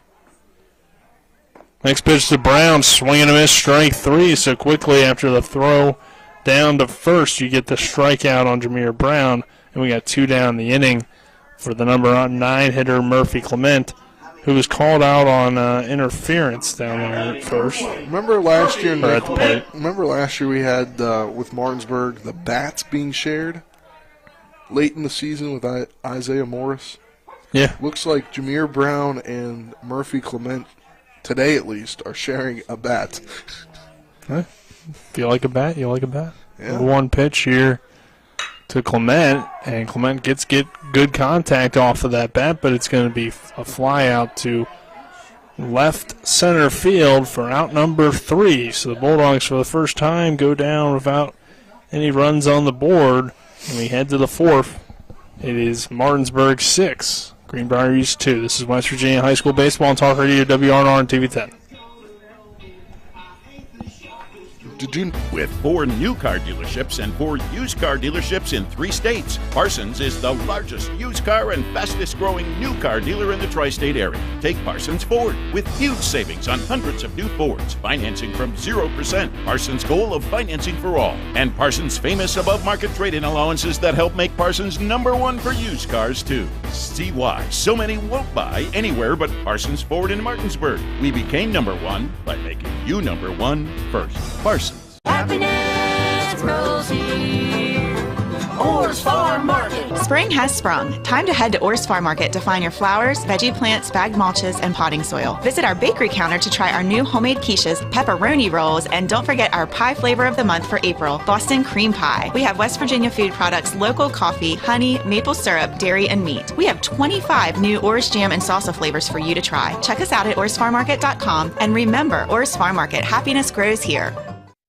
To P.O. Faulkner Park, Nick Verzolini alongside me, Spencer Dupuis. We begin the top of the 4th inning. Martinsburg on top here, 6-2. Greenbrier East coming to the plate. Will be DeHaven to lead things off, 9-1-2 hitters. DeHaven was hit by a pitch his first time up. This game moving at a pretty good pace. Not as good as last night's pace, though. Yeah, well. Hour 36 minutes for a conference game. We had 8 runs scored here early on, and this one fouled away. That might have hit the van. Last night we had 5 runs scored all game. Yeah, that's true. For a while there was 1-0 too. This one on 0-1, missing low for ball 1.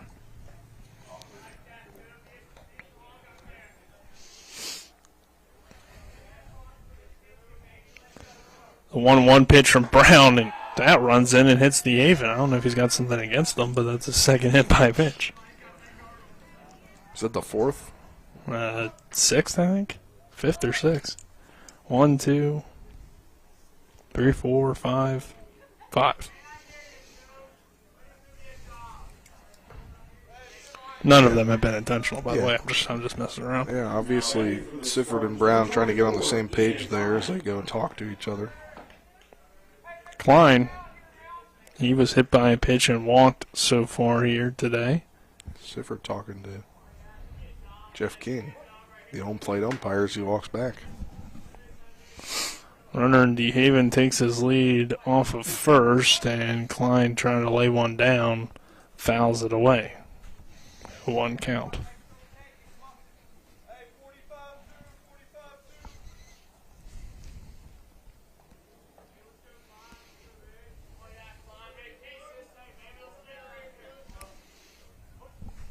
Runner takes his lead off first.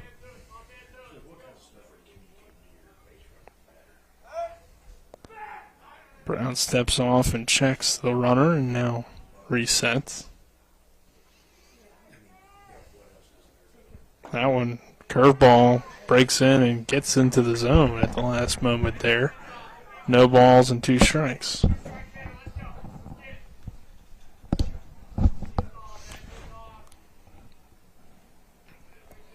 The 0-2 from Brown misses, gets off the glove of Sifford. The throw down, not in time. Yeah, I kind of thought Sifford was going to maybe hold that one, but it was a lot closer than I anticipated. So runner will take second base on a wild pitch. 1 ball, 2 strike, or pass ball, whichever you want to call it. And the next one hit on the ground toward third. Oviedo, another great scoop. Looks the runner back and still makes the throw to first in time for out number 1. Yeah, Oviedo made some great plays last night, flashing the leather, doing so again today. And that's a veteran play to look the guy back to second. He might be the best defensive player in the EPAC, and he's only a sophomore. Yeah. Because, I mean, the plays we've seen him make at third have been really impressive. He can play all over. Or at least he can play the left side position. He's played second as well. Probably doesn't play first. Short. But, I mean, he probably could in a pinch. Yeah, I think he played short last night, right? Played third last night. Third last night. Boober's been playing short. But if Boober's pitching, he'll play short. Yeah, that's what it is. This one in there for a ball. 1 ball, 1 strike here on Cochran. 1 out. Runner on second base.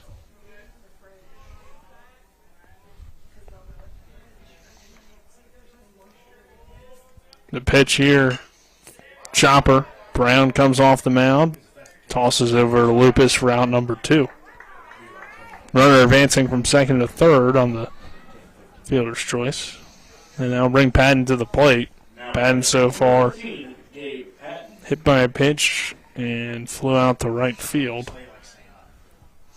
2 down in the inning, runner on third base. Brown delivers the first pitch to Patton in this at-bat and misses outside for ball 1. 1 ball, no strikes, 2 down, 6-2 Martinsburg on top of Greenbrier East in the top half of the 4th inning. The pitch here to Patton, hit on the ground but foul down the first baseline. Yeah, Gabe Patton did play for the basketball team. I believe some other guys out here played basketball as well.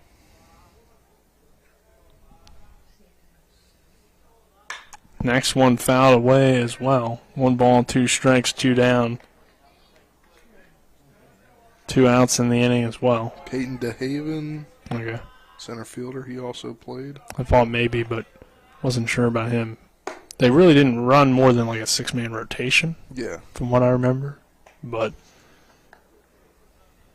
maybe 7. But DeHaven's name now does sound a little bit familiar there. 2 balls, 2 strikes, 2 outs. I was thinking that, so I went to double check the roster. There's a swing and a miss, strike 3. Jameer Brown stranding another runner on the base pass. That's the 7th runner left on base for Greenbrier East. Our score 6-2. Martinsburg on top. Bulldogs coming back to the plate for the bottom of the 4th. When we come back, this is West Virginia High School Baseball and Talk Radio, WRNR and TV10. The Honda HR-V, CR-V, Pilot, Passport, and Ridgeline. They all have one thing in common. They never back off from a challenge. Available with all-wheel drive, the Honda SUV lineup has the performance you can count on and the capability to amaze. It's no wonder Kelley Blue Book's KBB.com named Honda the 2022 Best Value brand. CMA's Honda of Winchester, 3985 Valley Pike. CMA, moving lives forward. Based on 2022 brand image awards from Kelley Blue Book, visit KBB.com for more information.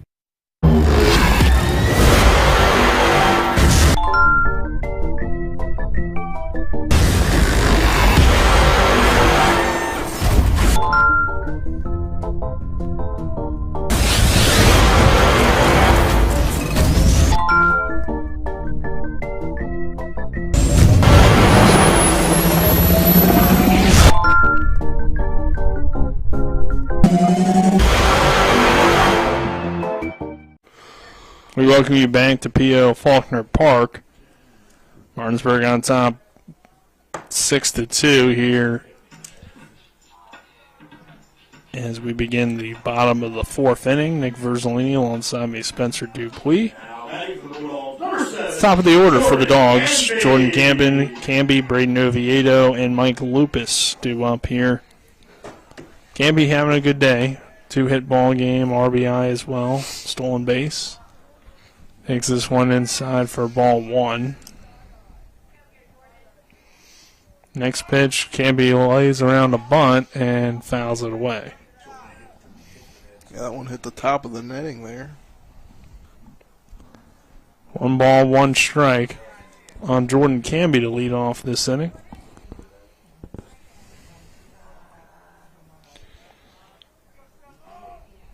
Camby digs back in, waits the pitch from Boswell, and pokes it away.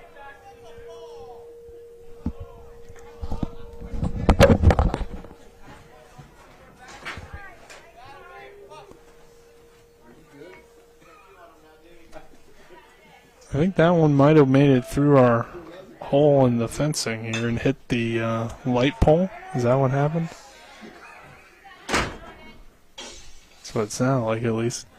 Hit the light pole, bounced off right here. 1 ball, 2 strikes. Dylan standing strong over there. So, yeah, hit that light pole as it went through the hole. It went through the hole, hit the light pole, bounced off, hit the side of the press box here.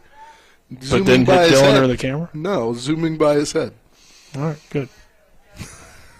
2 balls, 2 strikes. The next pitch to Camby. Hit on the ground toward third, and that gets through underneath the glove of Patton. Camby going to try to stretch this one into second base, and he's in there. See how that one scored. Is that once again went under the glove. That could be a double, could be an error. I thought Patton probably should have got that one more so than the other one. Registered as an error. Yep, that's what I would think as well. So Camby, though, still standing on second, and Oviedo coming to the plate. Number 24, Braden Oviedo. Braden Oviedo, he reached on an error and a hit by pitch so far today. Mike Lupus due up in the on-deck circle. He's had a nice day at the plate. We'll see what Oviedo can do here as he takes this one low for ball 1. Just been able to get on in both of his plate appearances so far. Camby in scoring position. And the pitch to Oviedo, lined into center field. DeHaven trying to find it, makes the catch. Camby will tag from second, test the arm to throw to third, not in time. And Jordan Camby's in there at third base with just 1 out, and Mike Lupus coming to the plate. Smart base running there by Jordan Camby. He knows how fast he is, and he's kind of seen throws coming in from center field all day long, and makes the smart choice there. Now he's 90 feet away from scoring with Lupus. Lupus with a 2-hit day. He had a double and an RBI his first time up in the first, a single and an RBI his last time up. It's an early nominee for our player of the game is Michael Lupus, which would be back-to-back days if he's able to get it. Takes that one outside for ball 1. A runner on third base. The pitch to Lupus. Bounces off of the catcher. Camby will come home to score from third. Martinsburg extends its lead to 7-2. So nobody on the base pass, but Lupus still hitting, a dangerous hitter, and has a hitter's count here at 2 balls and no strikes. And Lupus, I think, also using that same bat, Spencer. Yeah. We've had quite a few train horns this morning. I would venture to guess if you're wanting to sleep in around State Circle, you're not doing that this morning. 3-0 count. That one missing low for a ball. I mean, you got to attack the day, Spencer. Yeah, it's not Sunday. It's not that early anymore. There's a line drive to third for out number 2. It's not like it was 8 a.m. or something. It was after 10 a.m. So Lupus lines out to third base.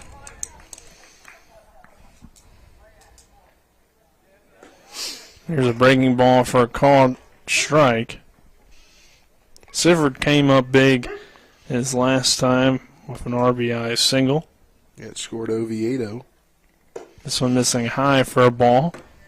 1 ball, 1 strike on Landon Sifford. 2 down here in the inning. 7-2, Martinsburg on top of Greenbrier East. The next pitch to Sifford. Swing and a miss, strike 2. Landon struck out his first time, hitting in the 4-hole. The 1-2 pitch, missing outside for a ball. 2 balls, 2 strikes. Boswell trying to get through this Martinsburg offense, allowing just 1 run this inning. 7-2 the lead for the Bulldogs. That one missing a little bit high for ball 3. Full count, 2 down, bottom 4. The pitch to Sifford is low for ball 4. So Landon gets on first, and Carson Buber coming to the plate. One thing I've noticed here with this turf infield and foul territory is that when they try to throw the bats back, they don't bounce off the ground as the natural grass as much as they used to. Carson Buber coming in to hit. Logan Wilt will courtesy run for Sifford. See if they maybe test it again with Wilt's speed as well. But 2 outs in the inning. Buber takes that one for a called strike. Carson has gotten on both times due to fielder's choices. He's got an RBI as well on the day. And Wilt does take off. Throw is low and outside, and Wilt is in there at second base with a stolen base. So Logan Wilt standing on second. 2 outs in the inning. 1 ball, 1 strike. The next pitch to Buber, lined into left field. That will get down for a base hit. Wilt is rounding third. He will score from second. It's Martinsburg 8-2. Buber trying to stretch it into a double. He's ruled safe at second base, just getting past that tag. And Martinsburg sends the lead out to 8-2 on the Buber RBI single, I suppose. Or great slide in there. Advancing on third on the second. I don't know if that's a double or single there, but we'll see what they officially rule it. But either way, it's an RBI.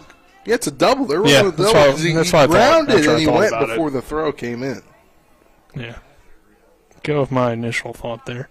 So RBI double for Carson Buber. Ben Reisenweber coming in. The line moving 8-2 game.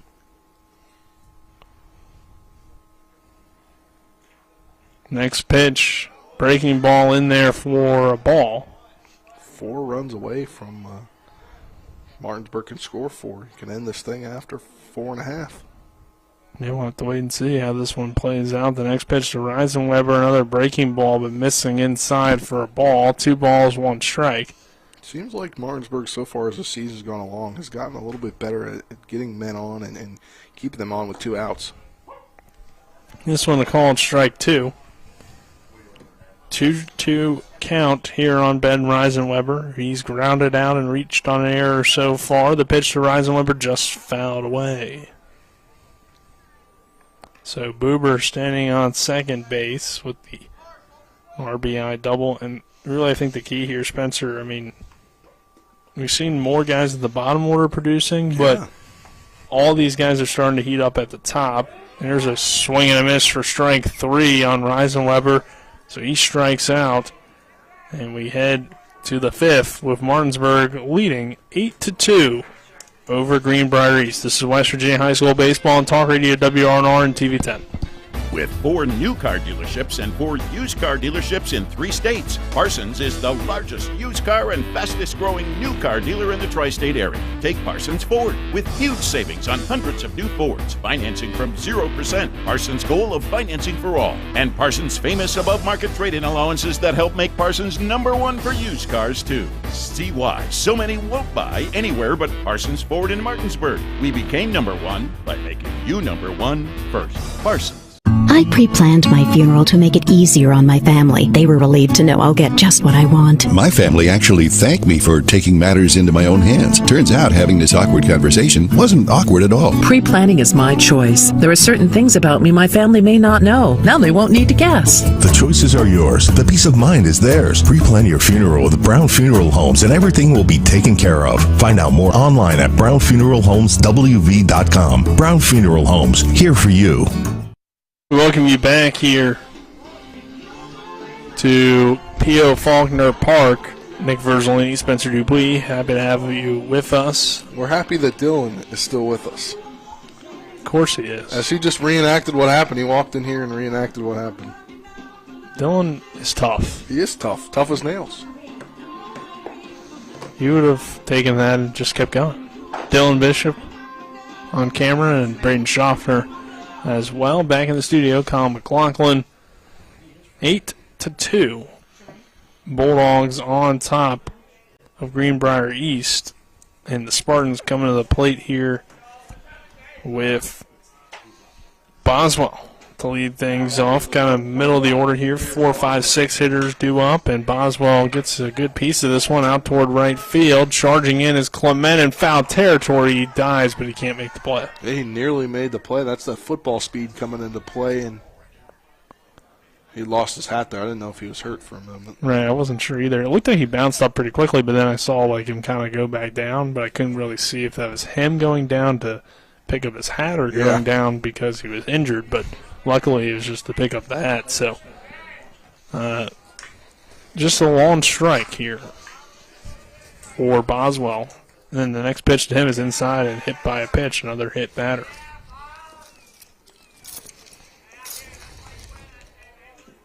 And that brings Morgan to the plate.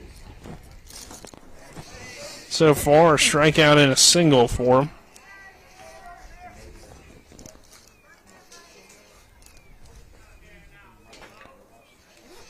And here's a ground ball on the bunt. Throw over to first. Gets Morgan there, but the sacrifice does move the runner over. 8-2 game, a little bit interesting to be playing small ball, but still gets your runner in scoring position with one down. And Detko coming to the plate.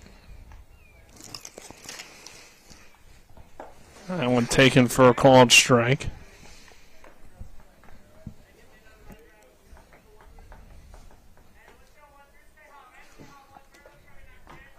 Next pitch to Detko, foul chopped. So quickly Brown gets ahead, no balls and 2 strikes. Runner in Boswell standing on second base. Detko at the plate. He has a single and hit into a fielder's choice. This one lined into left field. That will get down and score the run from second. Now will allow Detko to advance with the double. An RBI double for him. 2-hit game as well. And Greenbrier East gets back on the board, now 8-3. Bennett coming to the plate.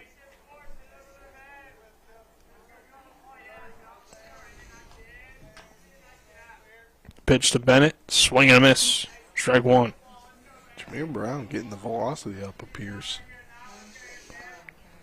0-1 count, runner on second base. Bennett at the plate so far. Takes that one for a called strike 2. Bennett has struck out and lined out on the day. Looks like Martinsburg's got somebody in the pin. There's Jameer Brown getting up to 70 pitches there. That one misses for ball 1. 1 ball, 2 strikes here from Brown. And the next pitch popped up shallow center field, or actually over towards second more so, and Reisenweber makes the play. Who is that over there walking in? For out number 2. Number 1, Henry Goodwin.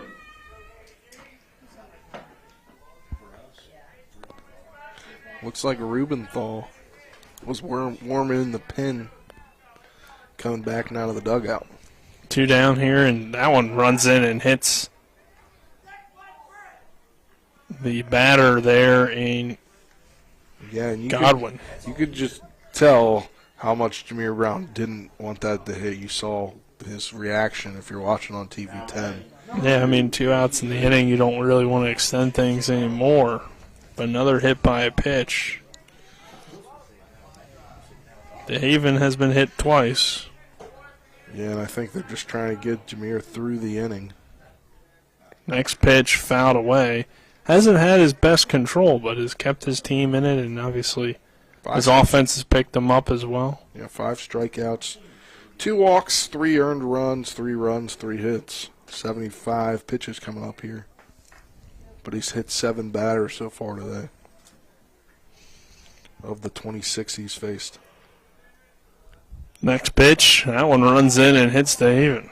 Yeah, and I think that might be it as Coach Byler gets up off the bucket. Maybe not. Maybe he's just walking back in the dugout.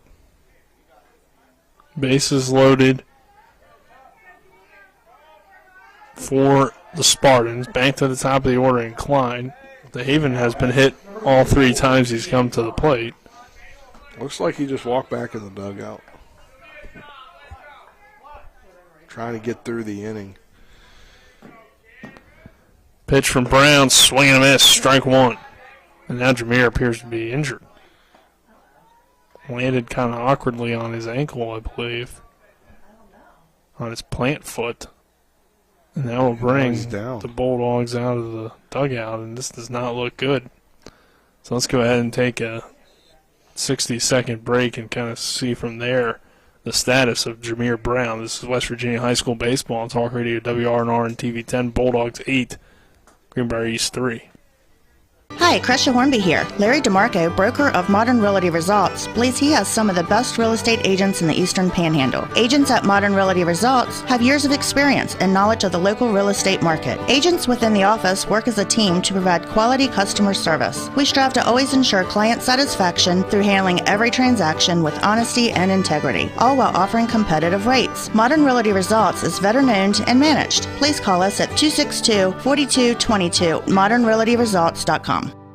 With 4 new car dealerships and 4 used car dealerships in 3 states, Parsons is the largest used car and fastest growing new car dealer in the tri-state area. Take Parsons Ford with huge savings on hundreds of new Fords, financing from 0%, Parsons' goal of financing for all, and Parsons' famous above-market trade-in allowances that help make Parsons #1 for used cars too. See why so many won't buy anywhere but Parsons Ford in Martinsburg. We became #1 by making you #1 first. Parsons. We welcome you back here to P.O. Faulkner Park. Now it looks like Jameer Brown is being helped off by his coach, I think trainer. Put some turf pellets down here.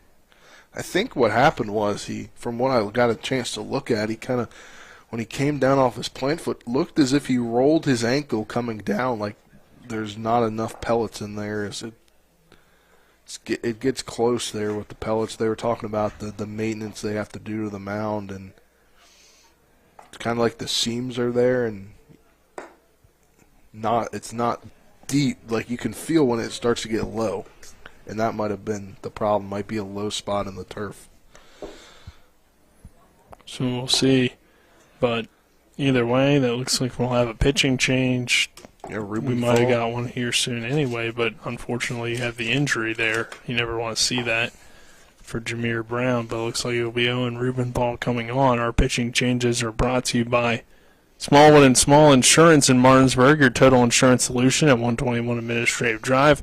Call 304-263-3361. But Owen Rubenthal coming on here to pitch, and Martinsburg in a tough situation. Bases loaded for the Bulldogs. And Rubenthal on the year, 3 2/3 innings of work. 1 start for him on the season. He's given up 7 hits, 5 runs, 4 earned, 5 strikeouts, 7.636 earned run average in limited innings of work. Yeah, Rubenthal just his first year pitching for the varsity level. I remember hearing his name a lot last year when we were coming up here to get set up during the JV games. 2 outs here in the inning. Bases are loaded for Greenbrier East. It is a 0-1 count on the batter. But we'll see what he can do here. As Brown will Brown will probably be replacing the lineup as well. But Rubenthal can hit probably for himself, so if he's checking in, he'll probably hit as well, as he's had a few DH roles throughout the year. Probably a straight swap as well. Yeah. Might be, a third of an inning earlier than Coach Byler wanted to bring in Rubenthal, but, hopefully Brown is okay and just rolled an ankle.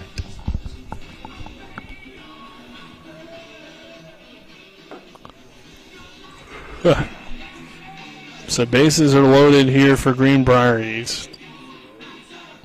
A few more warm-up pitches here from Owen.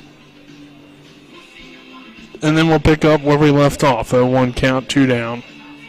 8-3 Martinsburg here in the top of the 5th.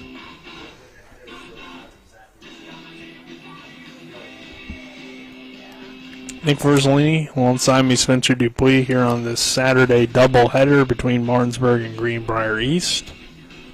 Bulldogs picking up a 3-2 win last night over Hedgesville, now 7-4 on the year. Are the Bulldogs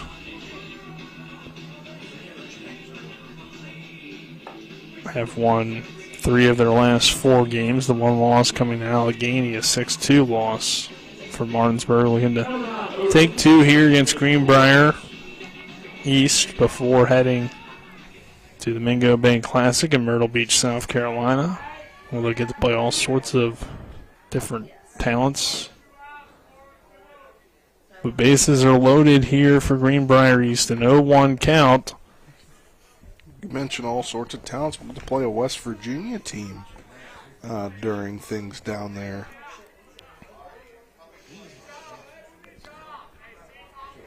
One count here on Klein. As they'll play Princeton. They'll play Shady Spring. Yeah. Hedgesville will play Princeton. Both those teams out of West Virginia, but Shady Spring from the Beckley area. I believe a double-A team. 1-1 pitch missing low and outside for ball 2. So now lefty in for the Bulldogs gives a little bit different look for the Spartans. And the 2-1 called strike 2 on the outside corner. Rubenthal just needs to get 1 out here with the 2-2 count. Detko standing down there at third. He had the RBI double. The next pitch hit towards second base. Reisenweber charges in, makes the throw over to first, route number 3. So Greenbrier East strands 3 on the base paths. Martinsburg leading 8-3 as we head to the bottom of the 5th. Owen Rubenthal getting out of the jam for the Bulldogs. This is West Virginia High School Baseball and Talk Radio, WRNR and TV 10. This is Eric at Hancock Chevrolet. Over the last decade, the way we buy things have evolved. Now, you get on your phone, click Want It, and it shows up at your front door. At Hancock Chevrolet, it is that easy. We've changed the car buying experience on the I-81 corridor forever. And with a return policy better than Walmart, there's absolutely no reason to buy a new or used car, truck, or SUV anywhere else. Just like Amazon, Hancock Chevrolet will deliver the vehicle to you, where you are, and on your time. And if you don't want it, return it. No questions asked. Why waste your time in a car dealership playing the dumb back and forth games? Besides, we hate it more than you do. I assure you, no dealership from Winchester, Virginia to Washington, D.C. will beat our price. No dealership from Cumberland to Baltimore, Maryland will beat our price. And no other dealership will allow you to return it if you don't want it. Hancock Chevrolet absolutely provides the best experience at the best price. Visit HancockChevy.com to schedule your VIP experience. Click on the vehicle you want, and your new ride will be delivered to you at no risk. See dealer for details. We welcome you back here to P.O. Faulkner Park. Another pitching change brought to you by Smallwood and Small Insurance in Martinsburg, your total insurance solution at 121 Administrative Drive. Call 304-263-3361. It's Riley Wilson now on to pitch for the Greenbrier East Spartans as we welcome you back here to P.O. Faulkner Park. 8-3, Martinsburg on top of Greenbrier East. Nick Verzolini alongside me, Spencer Dupuis. And Spencer Boswell had some ups, he had some downs. Overall, an all-right performance, but definitely not what he wanted out there on the mound. Yeah, going 4 innings, 9 hits, 8 runs, 6 earned, 1 walk, 3 strikeouts, 92 pitches, and 1 hit by pitch. But not exactly what he wanted, but battled. And ate some innings out there, so a guy that's had some good success on the year when talking to the Greenbrier East head coach, but didn't have it here today as the first pitch to Grove from Wilson is in there for a strike. Wilson coming in to pitch for the Spartans. The 0-1 to Grove, called strike 2. Isaac Grove on the day, 1 for 2 with a single on a line out. And the next pitch, a swing and a miss, strike 3. Quick one there.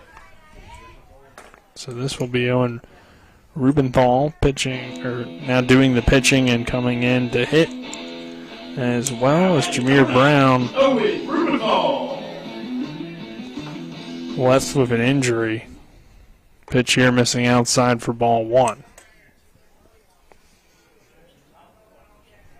Brown was 1 for 2 with a single and a strikeout. Rubenthal here swinging a miss for strike 1. 1 ball, 1 strike on Owen.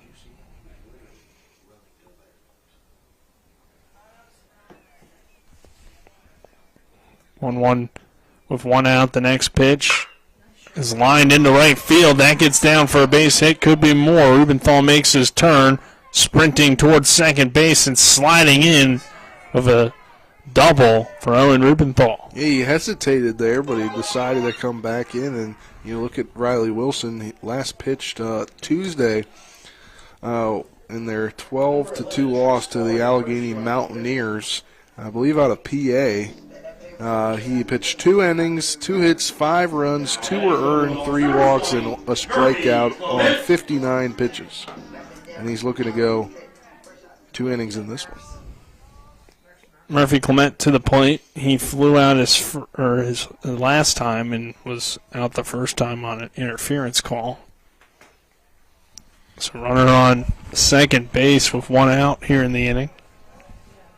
And the pitch to Clement. Chopper hit toward third. Patton will tag the runner Rubenthal for out number 2. Yeah, kind of interesting there. Well, hit in front of you. You don't have to run with nobody behind you. Yeah. And Rubenthal took off, and Patton, at the last kind of moment, though, did decide to tag him. Number 7, Jordan Canby. So Clement will reach first on the fielder's choice. Now 2 down for Jordan Canby. Throw over. Nearly lost that one. Yeah, great job by Cochran at first to make the play. So Canby's had a good day. 2 hits, fielders fly out so far. The next pitch to Canby. In there for a strike. Excuse me. It was a fielder's choice his last time, I believe.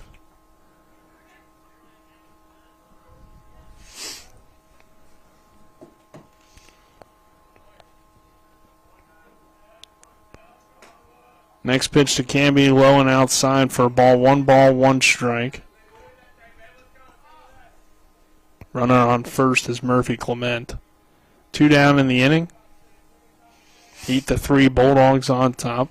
Wilson, the righty, delivers. Runner takes off. The throw down, not in time, and Murphy nearly sliding through the bag there, reaches second. Yeah, he put that back hand there to stabilize himself on the bag as he got the steal. 1 ball, 2 strikes on Canby, 2 outs. Wilson steps back onto the rubber and looks in to his catcher, Morgan, and delivers the 1-2 and pitch missing high for ball 2. Yeah, Murphy, his brother, obviously Hudson Clement, has the steals record here for the Bulldogs. For a single season. Yeah. This one hit on the ground towards short for Bennett. Bennett scoops it up, throws to first, and out at first base. Ooh. Just got him by a step. Did Bennett, the shortstop. And we head to the 6th inning. Martinsburg 8, Greenbrier East 3. This is West Virginia High School Baseball Talk Radio, WRNR and TV10. We're back in 60. The Palace Lounge in Martinsburg is the place to be. Join us every night to relax and enjoy football or basketball games featuring either the Martinsburg Bulldogs, Shepherd University Rams, or West Virginia Mountaineers. We will have steak night every Wednesday, trip nights every Thursday, and now taco and margarita nights every Tuesday. You can find us on Facebook or call 304-267-7520. The Palace Lounge is located at 1350 Edwin Miller Boulevard in Martinsburg. With 4 new car dealerships and 4 used car dealerships in 3 states, Parsons is the largest used car and fastest growing new car dealer in the tri-state area. Take Parsons Ford with huge savings on hundreds of new Fords, financing from 0%, Parsons' goal of financing for all, and Parsons' famous above-market trade-in allowances that help make Parsons #1 for used cars too. See why so many won't buy anywhere but Parsons Ford in Martinsburg. We became #1 by making you #1 first. Parsons. We welcome you back here to the Martinsburg P.O. Faulkner Park. Now heading for the Spartans, number 14, Ashton Cochran. And Cochran coming to the plate to lead things off. Lefty versus lefty here, 8-3. Martinsburg on top of Greenbrier East. First pitch in there for a called strike. Cochran on the day. Walk and a strikeout and a fielder's choice. This one hit on the ground. Reisenweber scoops it up, tosses over to Lupus for out number 1. So ground out there from Cochran to the second baseman. And Patton coming to the plate now. He has struck out, flown out, and was hit by a pitch.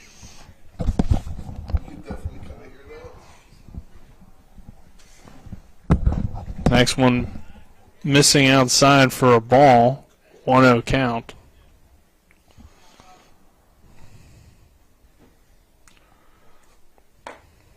Next one just misses for ball 2.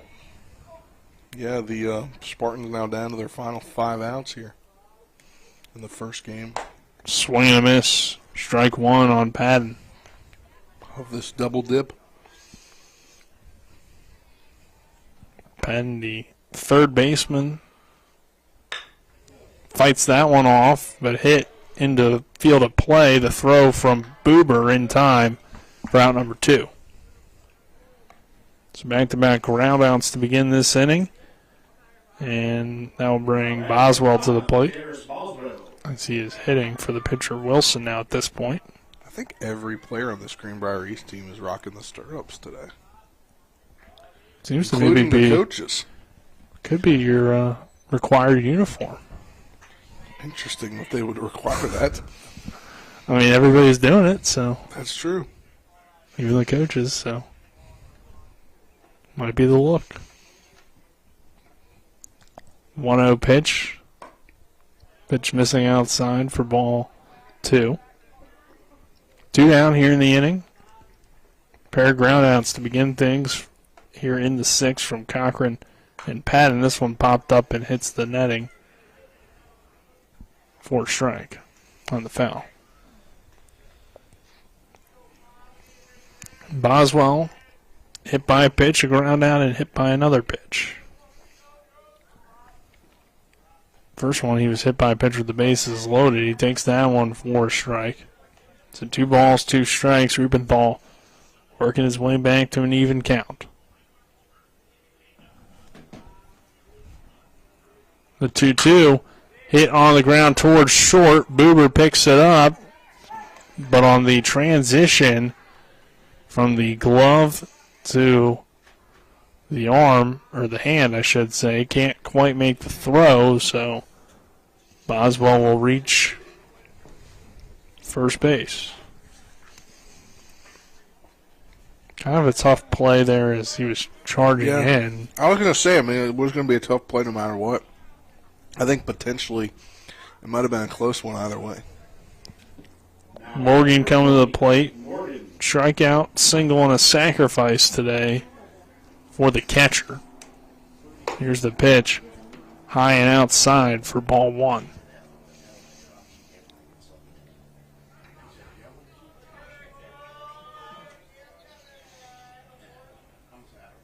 Runner takes off from Boswell. Throw down to first, not in time. So stolen base for Boswell there. And Greenbrier East now has a runner in scoring position with 2 down in the inning for Morgan.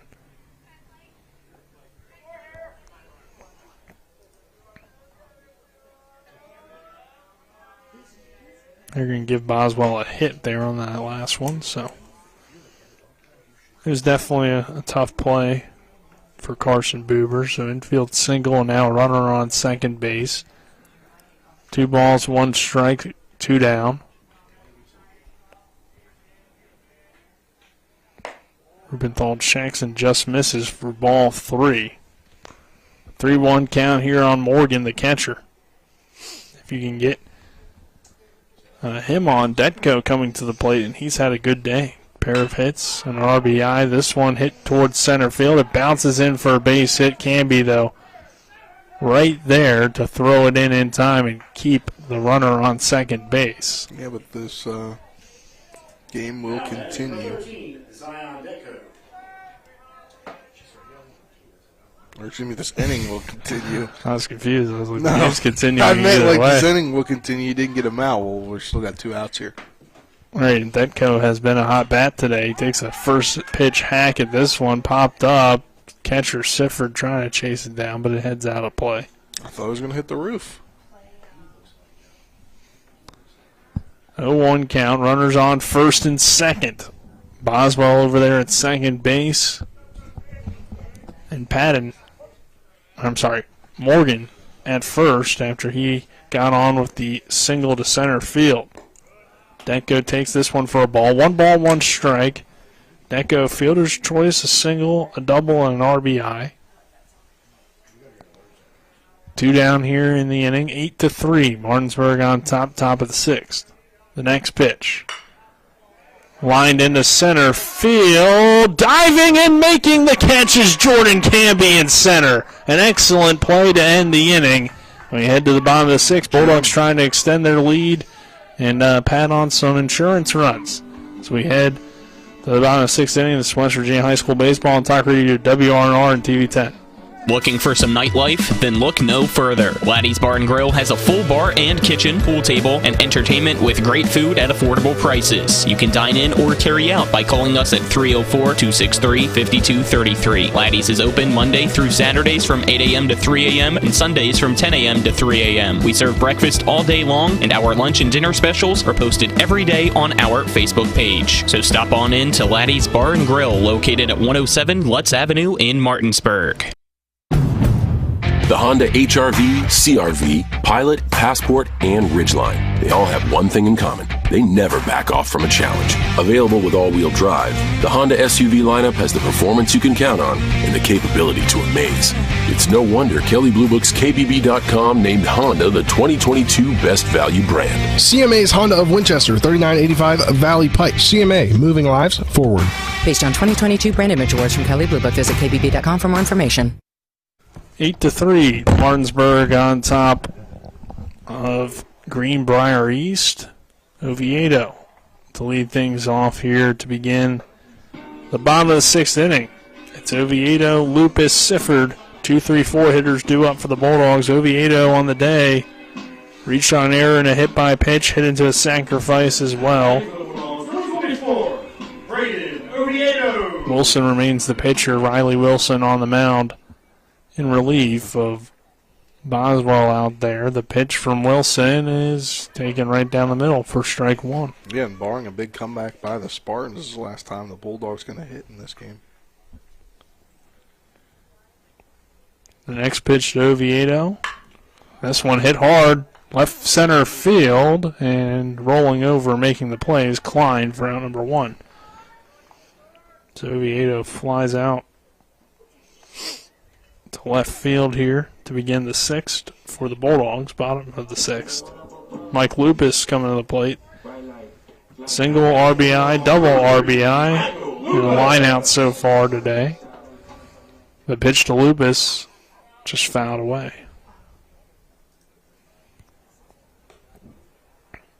Lupus had a good day yesterday. Some big hits along with an excellent pitching performance against the Hedgesville Eagles to get the win on a Friday night EPAC clash. There's a bouncer in the dirt for a ball. 1 ball, 1 strike.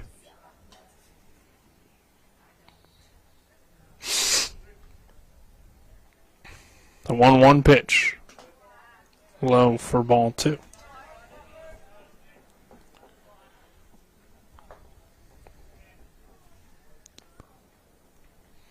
Two balls, 1 strike. The next pitch to Lupus. A called strike 2. Count even at 2. 1 out in the inning. 8-3. Bulldogs on top. The next pitch to Lupus. Swing and a foul ball, or slow roller, I should say, over toward Patton at third, and this one is thrown over to first for the out. So ground out for Mike Lupus here. Yeah, just a softly hit ball to third, and Lupus was getting it down the line though. Landon Sifford. So Landon Sifford comes to the plate with 2 outs in the inning, and the pitch to Sifford called strike 1. Sifford so far, strikeout, RBI single, and a walk. And he takes that one for a ball. 1 ball, 1 strike, 2 down. Riley Wilson's next pitch, hit hard out toward left field. That will get down for extra bases. Sifford rounding first, and he's in there with a stand-up double with 2 outs in the inning. Sifford's had a pretty good day today. Good to see him getting some good at-bats. Yep, 2-hit day, on base 3 out of the 4 times. Yeah, 2 for 3 day. So, definitely will take that. And I believe he will get the start in game 2 as a catcher as well, from the conversations that I heard. But as they get him out there with the courtesy runner coming in. This one hit hard on the ground and thrown over. Boober will allow a runner to come home to score as Boober reaches on the air. Logan Wilt will score from second. The Bulldogs extend the lead out to 9-3. Yeah, coming up to the plate now is Keegan Everhart, who came in for Ben Reisenweber. Reisenweber will get the start on the mound in game 2. Keegan Everhart. Yep, so Everhart now in at second. And getting the hit here with Boober on first. Boober takes off, throw down. Not in time. Boober slides in safely as the ball rolls into center field. Center fielder, though, coming right there to it. So Carson Boober has a stolen base.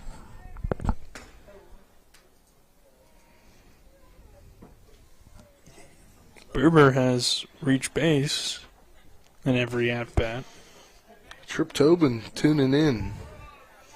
Unable to be on the broadcast this afternoon, getting ready for, got to take care of some business at home before he heads down with us to Myrtle Beach. This one hit on the ground toward third. Patton scoops it, throws the first in time for out number 3, and we head to the 7th. Bulldogs get another run up on the board, 9-3. Martinsburg on top. See if they can close things out here in the top of the 7th inning. This is West Virginia High School Baseball and Talk Radio, WRNR and TV 10. Happiness grows here. Orr's Farm Market. Spring has sprung. Time to head to Orr's Farm Market to find your flowers, veggie plants, bagged mulches, and potting soil. Visit our bakery counter to try our new homemade quiches, pepperoni rolls, and don't forget our pie flavor of the month for April, Boston cream pie. We have West Virginia food products, local coffee, honey, maple syrup, dairy, and meat. We have 25 new Orr's jam and salsa flavors for you to try. Check us out at orrsfarmmarket.com, and remember, Orr's Farm Market, happiness grows here.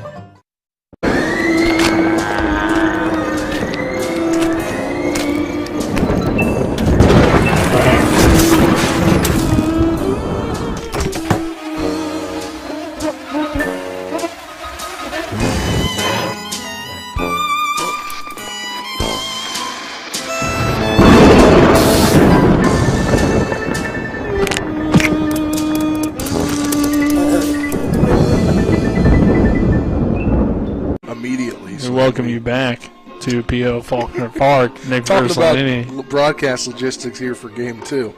Yeah. Fans are excited for it, right? Yeah. Don't know exactly how long, but we would imagine roughly 30. Yeah, that would make the most sense. Give Roughly you about 30 minutes. 10 minutes to do whatever in between games and then kind of get your 20 minutes of warm-ups or so. Yeah. So that would make a lot of sense to me. But Bennett coming to the plate here to lead things off. Bennett, Goodwin, DeHaven, bottom of the order, 7, 8, 9 hitters. With Martinsburg on top, 9-3 as we begin the top of the 7th inning. Bulldogs trying to close the door. Owen Rubenthal's first pitch misses low for a ball.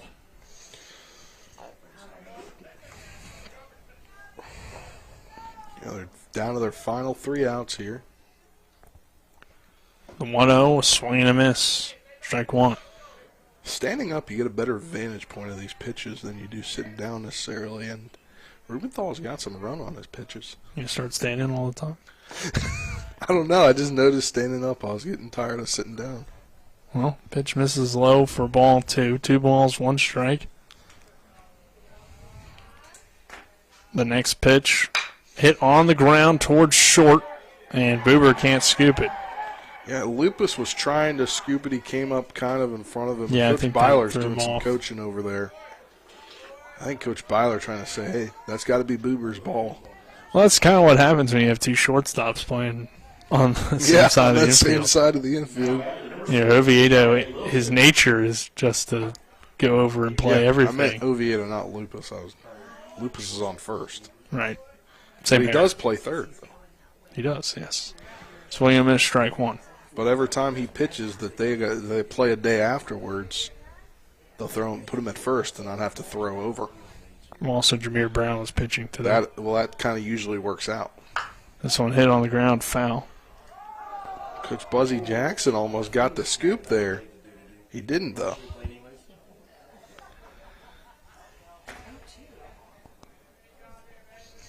So no balls, 2 strikes here. Runner on first. The pitch, missing outside for a ball. But the point we were making there was, shortstops, they like to play everything as they are typically responsible for. This one hit on the ground toward Oviedo at third, but it's going to go foul down the line.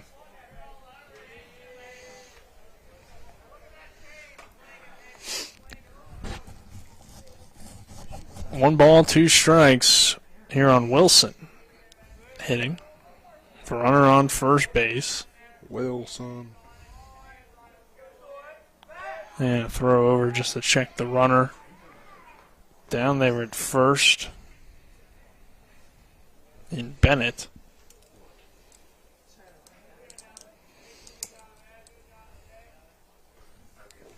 That one fouled into the glove for strike 3. So 1 out in the inning. And Godwin strikes out there. DeHaven. How about this day, Spencer? No hits, no walks. 0 for 0 with 3 hit by pitches. Wow. That's quite. Don't see that very often. Quite the day at the plate, but that's just how this one has gone down. As in total, there's been a ton of hit by pitches. I have to total them up later. 7. 7, yeah. I think total of 8 in this ballgame. Yep. 1-1 count here on DeHaven.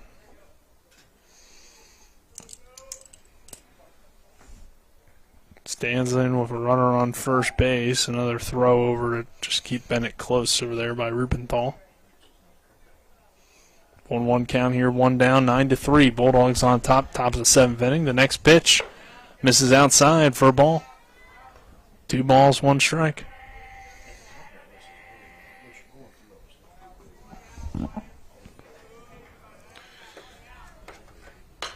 This one popped up. Shallow right center, and coming over is Everhart to make the play. The throw back to first. Got him for the double play to end the ball game. Slick double play. Keegan Everhart continues to impress defensively, and they're making the catch in shallow right center and then throwing to first to double them up and end the ball game. Martinsburg gets the win 9-3 over Greenbrier East. We won't have Coach Byler for this first game in the post-game interview, but we will send Spencer down to figure out the lineups and everything like that for the next game. We'll take a 2-minute break. On the other side of this break, we'll have the post-game show. This is West Virginia High School Baseball on Talk Radio WRNR and TV 10.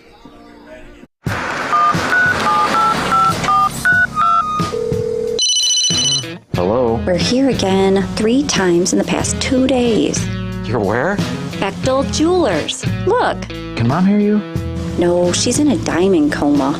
Get her the pendant, or I will. Hey, that's my credit card. What? Can't hear you, Dad. You're breaking up. It's going to take more than a crying baby to wake her out of this diamond coma. You're going to need a mega dose of jewelry from Bechtel Jewelers. Providing reliable protection since 1877, we are Farmers and Mechanics Insurance Companies. From small beginnings and over a century later, we maintain our dedication to our policyholders to provide dependable insurance protection and excellent customer service. Protecting everything from your home to your business has never been easier. Our team is here to ensure that you, your family, and your assets are taken care of. We enjoy giving back and doing our part to keep Martinsburg a great place to be.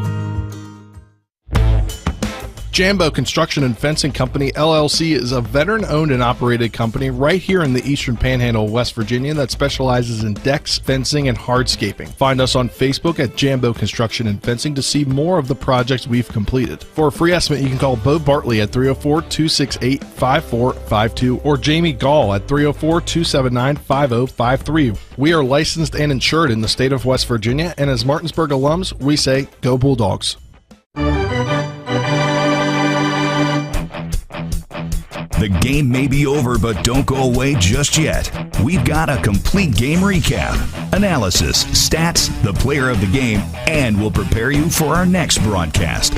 All on the postgame show. So let's return to the field and rejoin our Talk Radio WRNR broadcast team.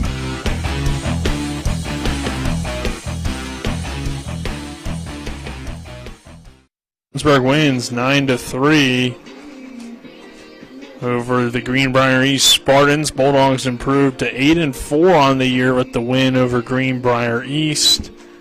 Here in Game 1. We'll have a Game 2 coming for you in just a few moments, but we get into our post-game show brought to you by Rock's Local Markets with convenient locations around the Eastern Panhandle. Rock's fast, fresh, friendly. And we'll start here with your game summary. In the top half of the first, Greenbrier East got off to a 2-0 lead due to some walks, hit by pitches. Martinsburg would come back there with 3 runs in the bottom of the first, 3 in the bottom of the second to take a 6-2 lead. They would add 2 more in the bottom of the fourth. Greenbrier East gets a run back in the top of the fifth. Bulldogs, though, would get another one in the bottom of the sixth to extend their lead out to 9-3 and then hold on there in the seventh inning to win it 9-3. Martinsburg gets its 9 runs on 11 hits, just committing 1 error defensively. Greenbrier East 3 runs, 6 hits, 4 errors in the ball game. Our game summary brought to you by the Farmers and Mechanics Insurance Companies. When it comes to your home, auto, farm, or business, they're trusted, reliable, and experienced. Call them at 304-263-0809 or go to fmiwv.com. When I get into our game stats, Jordan Canby goes 3 for 4 at the plate, 3 runs scored, and an RBI. Oviedo 0 for 3, 2 runs. Mike Lupus 2 for 4, 1 run scored, 2 RBIs. Landon Sifford 2 for 3, 1 RBI. Carson Buber, 1 for 4, 2 RBIs. Reisenweber goes 0 for 3, 0 for 1 from Everhart. Grove, 1 for 3. Brown, 1 for 2. Rubenthal, 1 for 1. Jameer Brown on the mound, 4 2/3, 3 hits, 3 runs, 3 earned, 2 walks, 5 strikeouts. Rubenthal, 2 1/3, 3 hits, 1 strikeout. Brown gets the win on the mound. Klein for Greenbrier East, 0 for 2. 0 for 3 from Cochran, 0 for 3 from Patton, 1 for 2 from Boswell. Morgan, 2 for 3. Detko, 2 for 4. 1 for 4 from Bennett. Godwin, 0 for 2. Wilson, 0 for 1. And DeHaven, 0 for 1. Boswell goes 4 innings, 9 hits, 8 runs, 6 earned, 3 strikeouts. Wilson, 2 innings, 2 hits, 1 strikeout. And those are your game stats, brought to you by Bechtel Jewelers, West Virginia's largest Pandora retailer on Route 11 South Inwood, taking care of you like nobody's business. And then finally, we'll get into our player of the game, brought to you by WVU Medicine, Berkeley and Jefferson Medical Centers, leading healthcare here and everywhere. So player of the game, I'm going to get to give it out here, and it's a tough one. I think you have really 2 choices, but I'm going to favor the RBIs over the total hits slightly here and go with Michael Lupus. 2 for 4, 2 RBI day, 1 run scored. Certainly argument to be made for Jordan Canby, who had a 3 for 4 day with 3 runs and an RBI, but I'll give the edge to Lupus here. I think he set the tone with that early RBI double and did a lot of big things for the Bulldogs. So that is it here from P.O. Faulkner Park. Once again, your final score, Martinsburg 9, Greenbrier East 3. We'll have Game 2 coming to you in just a few moments.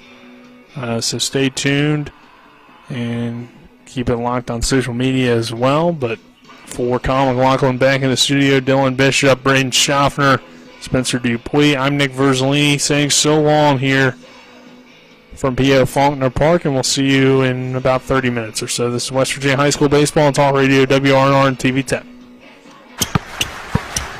And the streak continues! CMA's Martinsburg dealerships continue to knock out the competition with their competitive pricing, extensive selection, and lifetime powertrain warranty. With over 450 new and used vehicles in stock and on the way, CMA won't leave you waiting on a bench. That's right, CMA's Martinsburg dealerships are once again the most valuable dealers in the area. For the strongest and deepest lineups, visit CMA's Martinsburg dealerships online at martinsburg.cmacars.com today. And good luck to all Panhandle High School student athletes.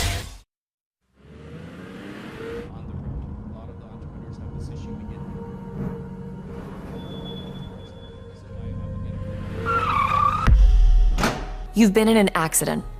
A distracted driver put texting over safety. Your injuries, loss of income, and medical bills can last a long time, even a lifetime. Our job is to try and secure justice that will protect you and your family for the rest of your life. Mansion Ferretti, when you need justice. You can play, work, and explore without joint pain. Whether it's a strain, sprain, or fracture, WVU Medicine, Orthopedics, and Sports Medicine can help you live without joint pain. Our expert team of surgeons offer the exceptional care you expect for the injuries you don't, specializing in joint replacement, sports and traumatic injuries, hip and knee disorders, foot and ankle surgery, hand and wrist surgery, and shoulder reconstruction. Call 304-725-BONE today to learn how you can live without joint pain.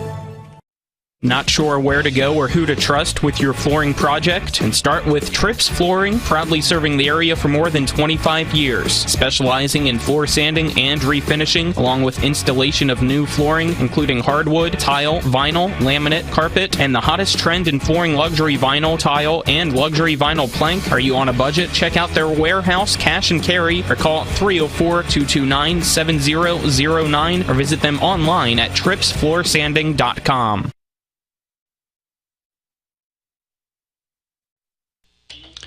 Welcome into the post-game scoreboard show here on Talk Radio, WRNR and TV 10. I'm Colin McLaughlin, as the post-game scoreboard show is brought to you by Cody's Auto Body at 851 Wilson Street in Martinsburg, where you get the work done right the first time.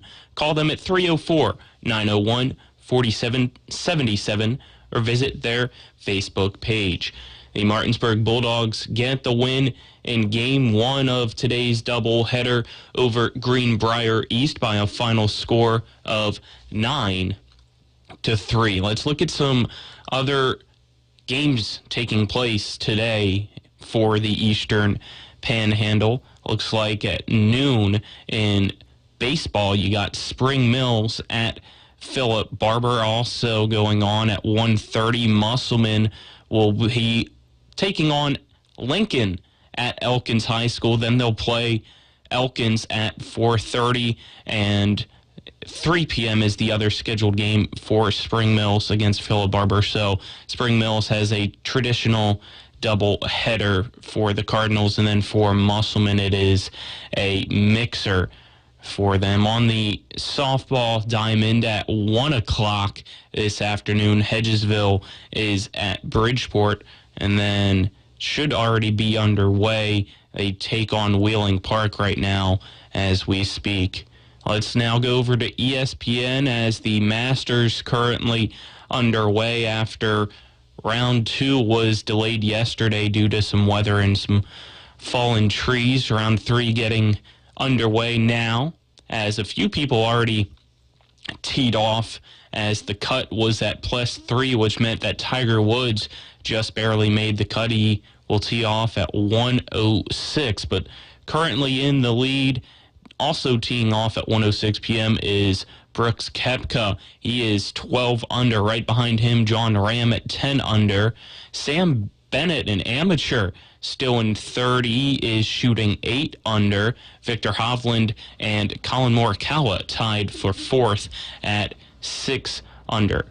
So if you, after this, want to tune in, you can tune in on ESPN Plus, as well as later on today on ESPN for the Masters live from Augusta, Georgia. Let's now look at the MLB as some games going on later today. The first one will take place at 2:10 p.m. as the Houston Astros, who are 3-5 overall, take on the Minnesota Twins, who are 5-2 overall. Minnesota, the betting line favorites in that one. At 4:05 p.m., the Cincinnati Reds take on the Philadelphia Phillies. The Phillies, the betting line favorite in that. Also at 4:05, Kansas City takes on the San Francisco Giants. San Francisco, the betting line favorites at home. At 4:05, the Texas Rangers take on the Chicago Cubs. Cubs, the favorite in that one. At 4:10, the Boston Red Sox take on the Detroit Tigers. Boston on the road, still the betting line favorites. At 4:10, also, the Miami Marlins take on the New York Mets. The Mets, the betting line favorite in that game. The Athletics take on the Rays, who are still undefeated. First pitch in that one at 4:10 as Tampa tries to continue to stay undefeated. They are the betting line favorites against the A's. At 6:10, it's the Seattle Mariners and the Cleveland Guardians. Cleveland, the betting line favorite. At 6:35 p.m., the Chicago White Sox are at the Pittsburgh Pirates. White Sox are the betting line favorite. At 7:05 p.m. tonight, the New York Yankees take on the Baltimore Orioles. The Yankees are the betting line favorite in that one. Also at 7:10 p.m. on ESPN Plus, it's the St. Louis Cardinals against the Milwaukee Brewers. St. Louis, the betting line favorite. At 7:20, the Padres take on the Braves in Atlanta. Atlanta, the betting line favorite.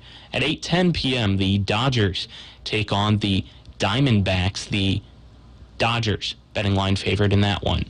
At 8:10 p.m. tonight, the Washington Nationals take on the Colorado Rockies. Nationals getting the win yesterday.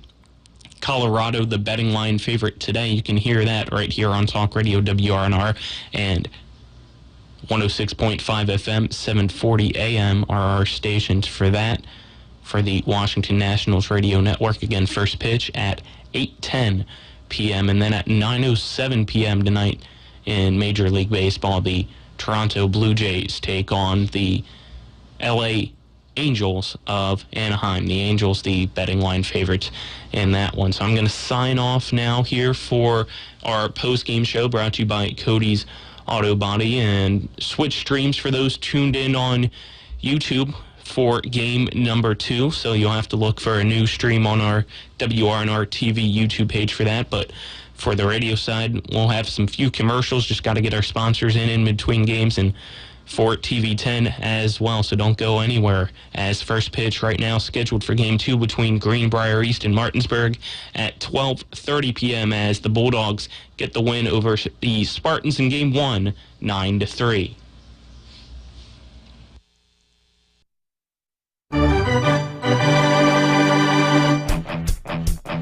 You've been listening to West Virginia High School Baseball. Today's game broadcast has been brought to you by Parsons Ford of Martinsburg, The Skinner Law Firm, Laddie's, Trips Flooring, Jambo Construction and Fencing, the Mirius Group of Financial Advisors, Smallwood and Small Insurance, CMA Honda of Winchester, Bechtel Jewelers, Cody's Auto Body, Rock's Local Markets, CMA Toyota Chevrolet of Martinsburg, Orsini's Home Store, Farmers and Mechanics Insurance Companies, WVU Medicine Berkeley and Jefferson Medical Centers, the Mansion Ferretti Law Firm, and by Hagerstown Ford.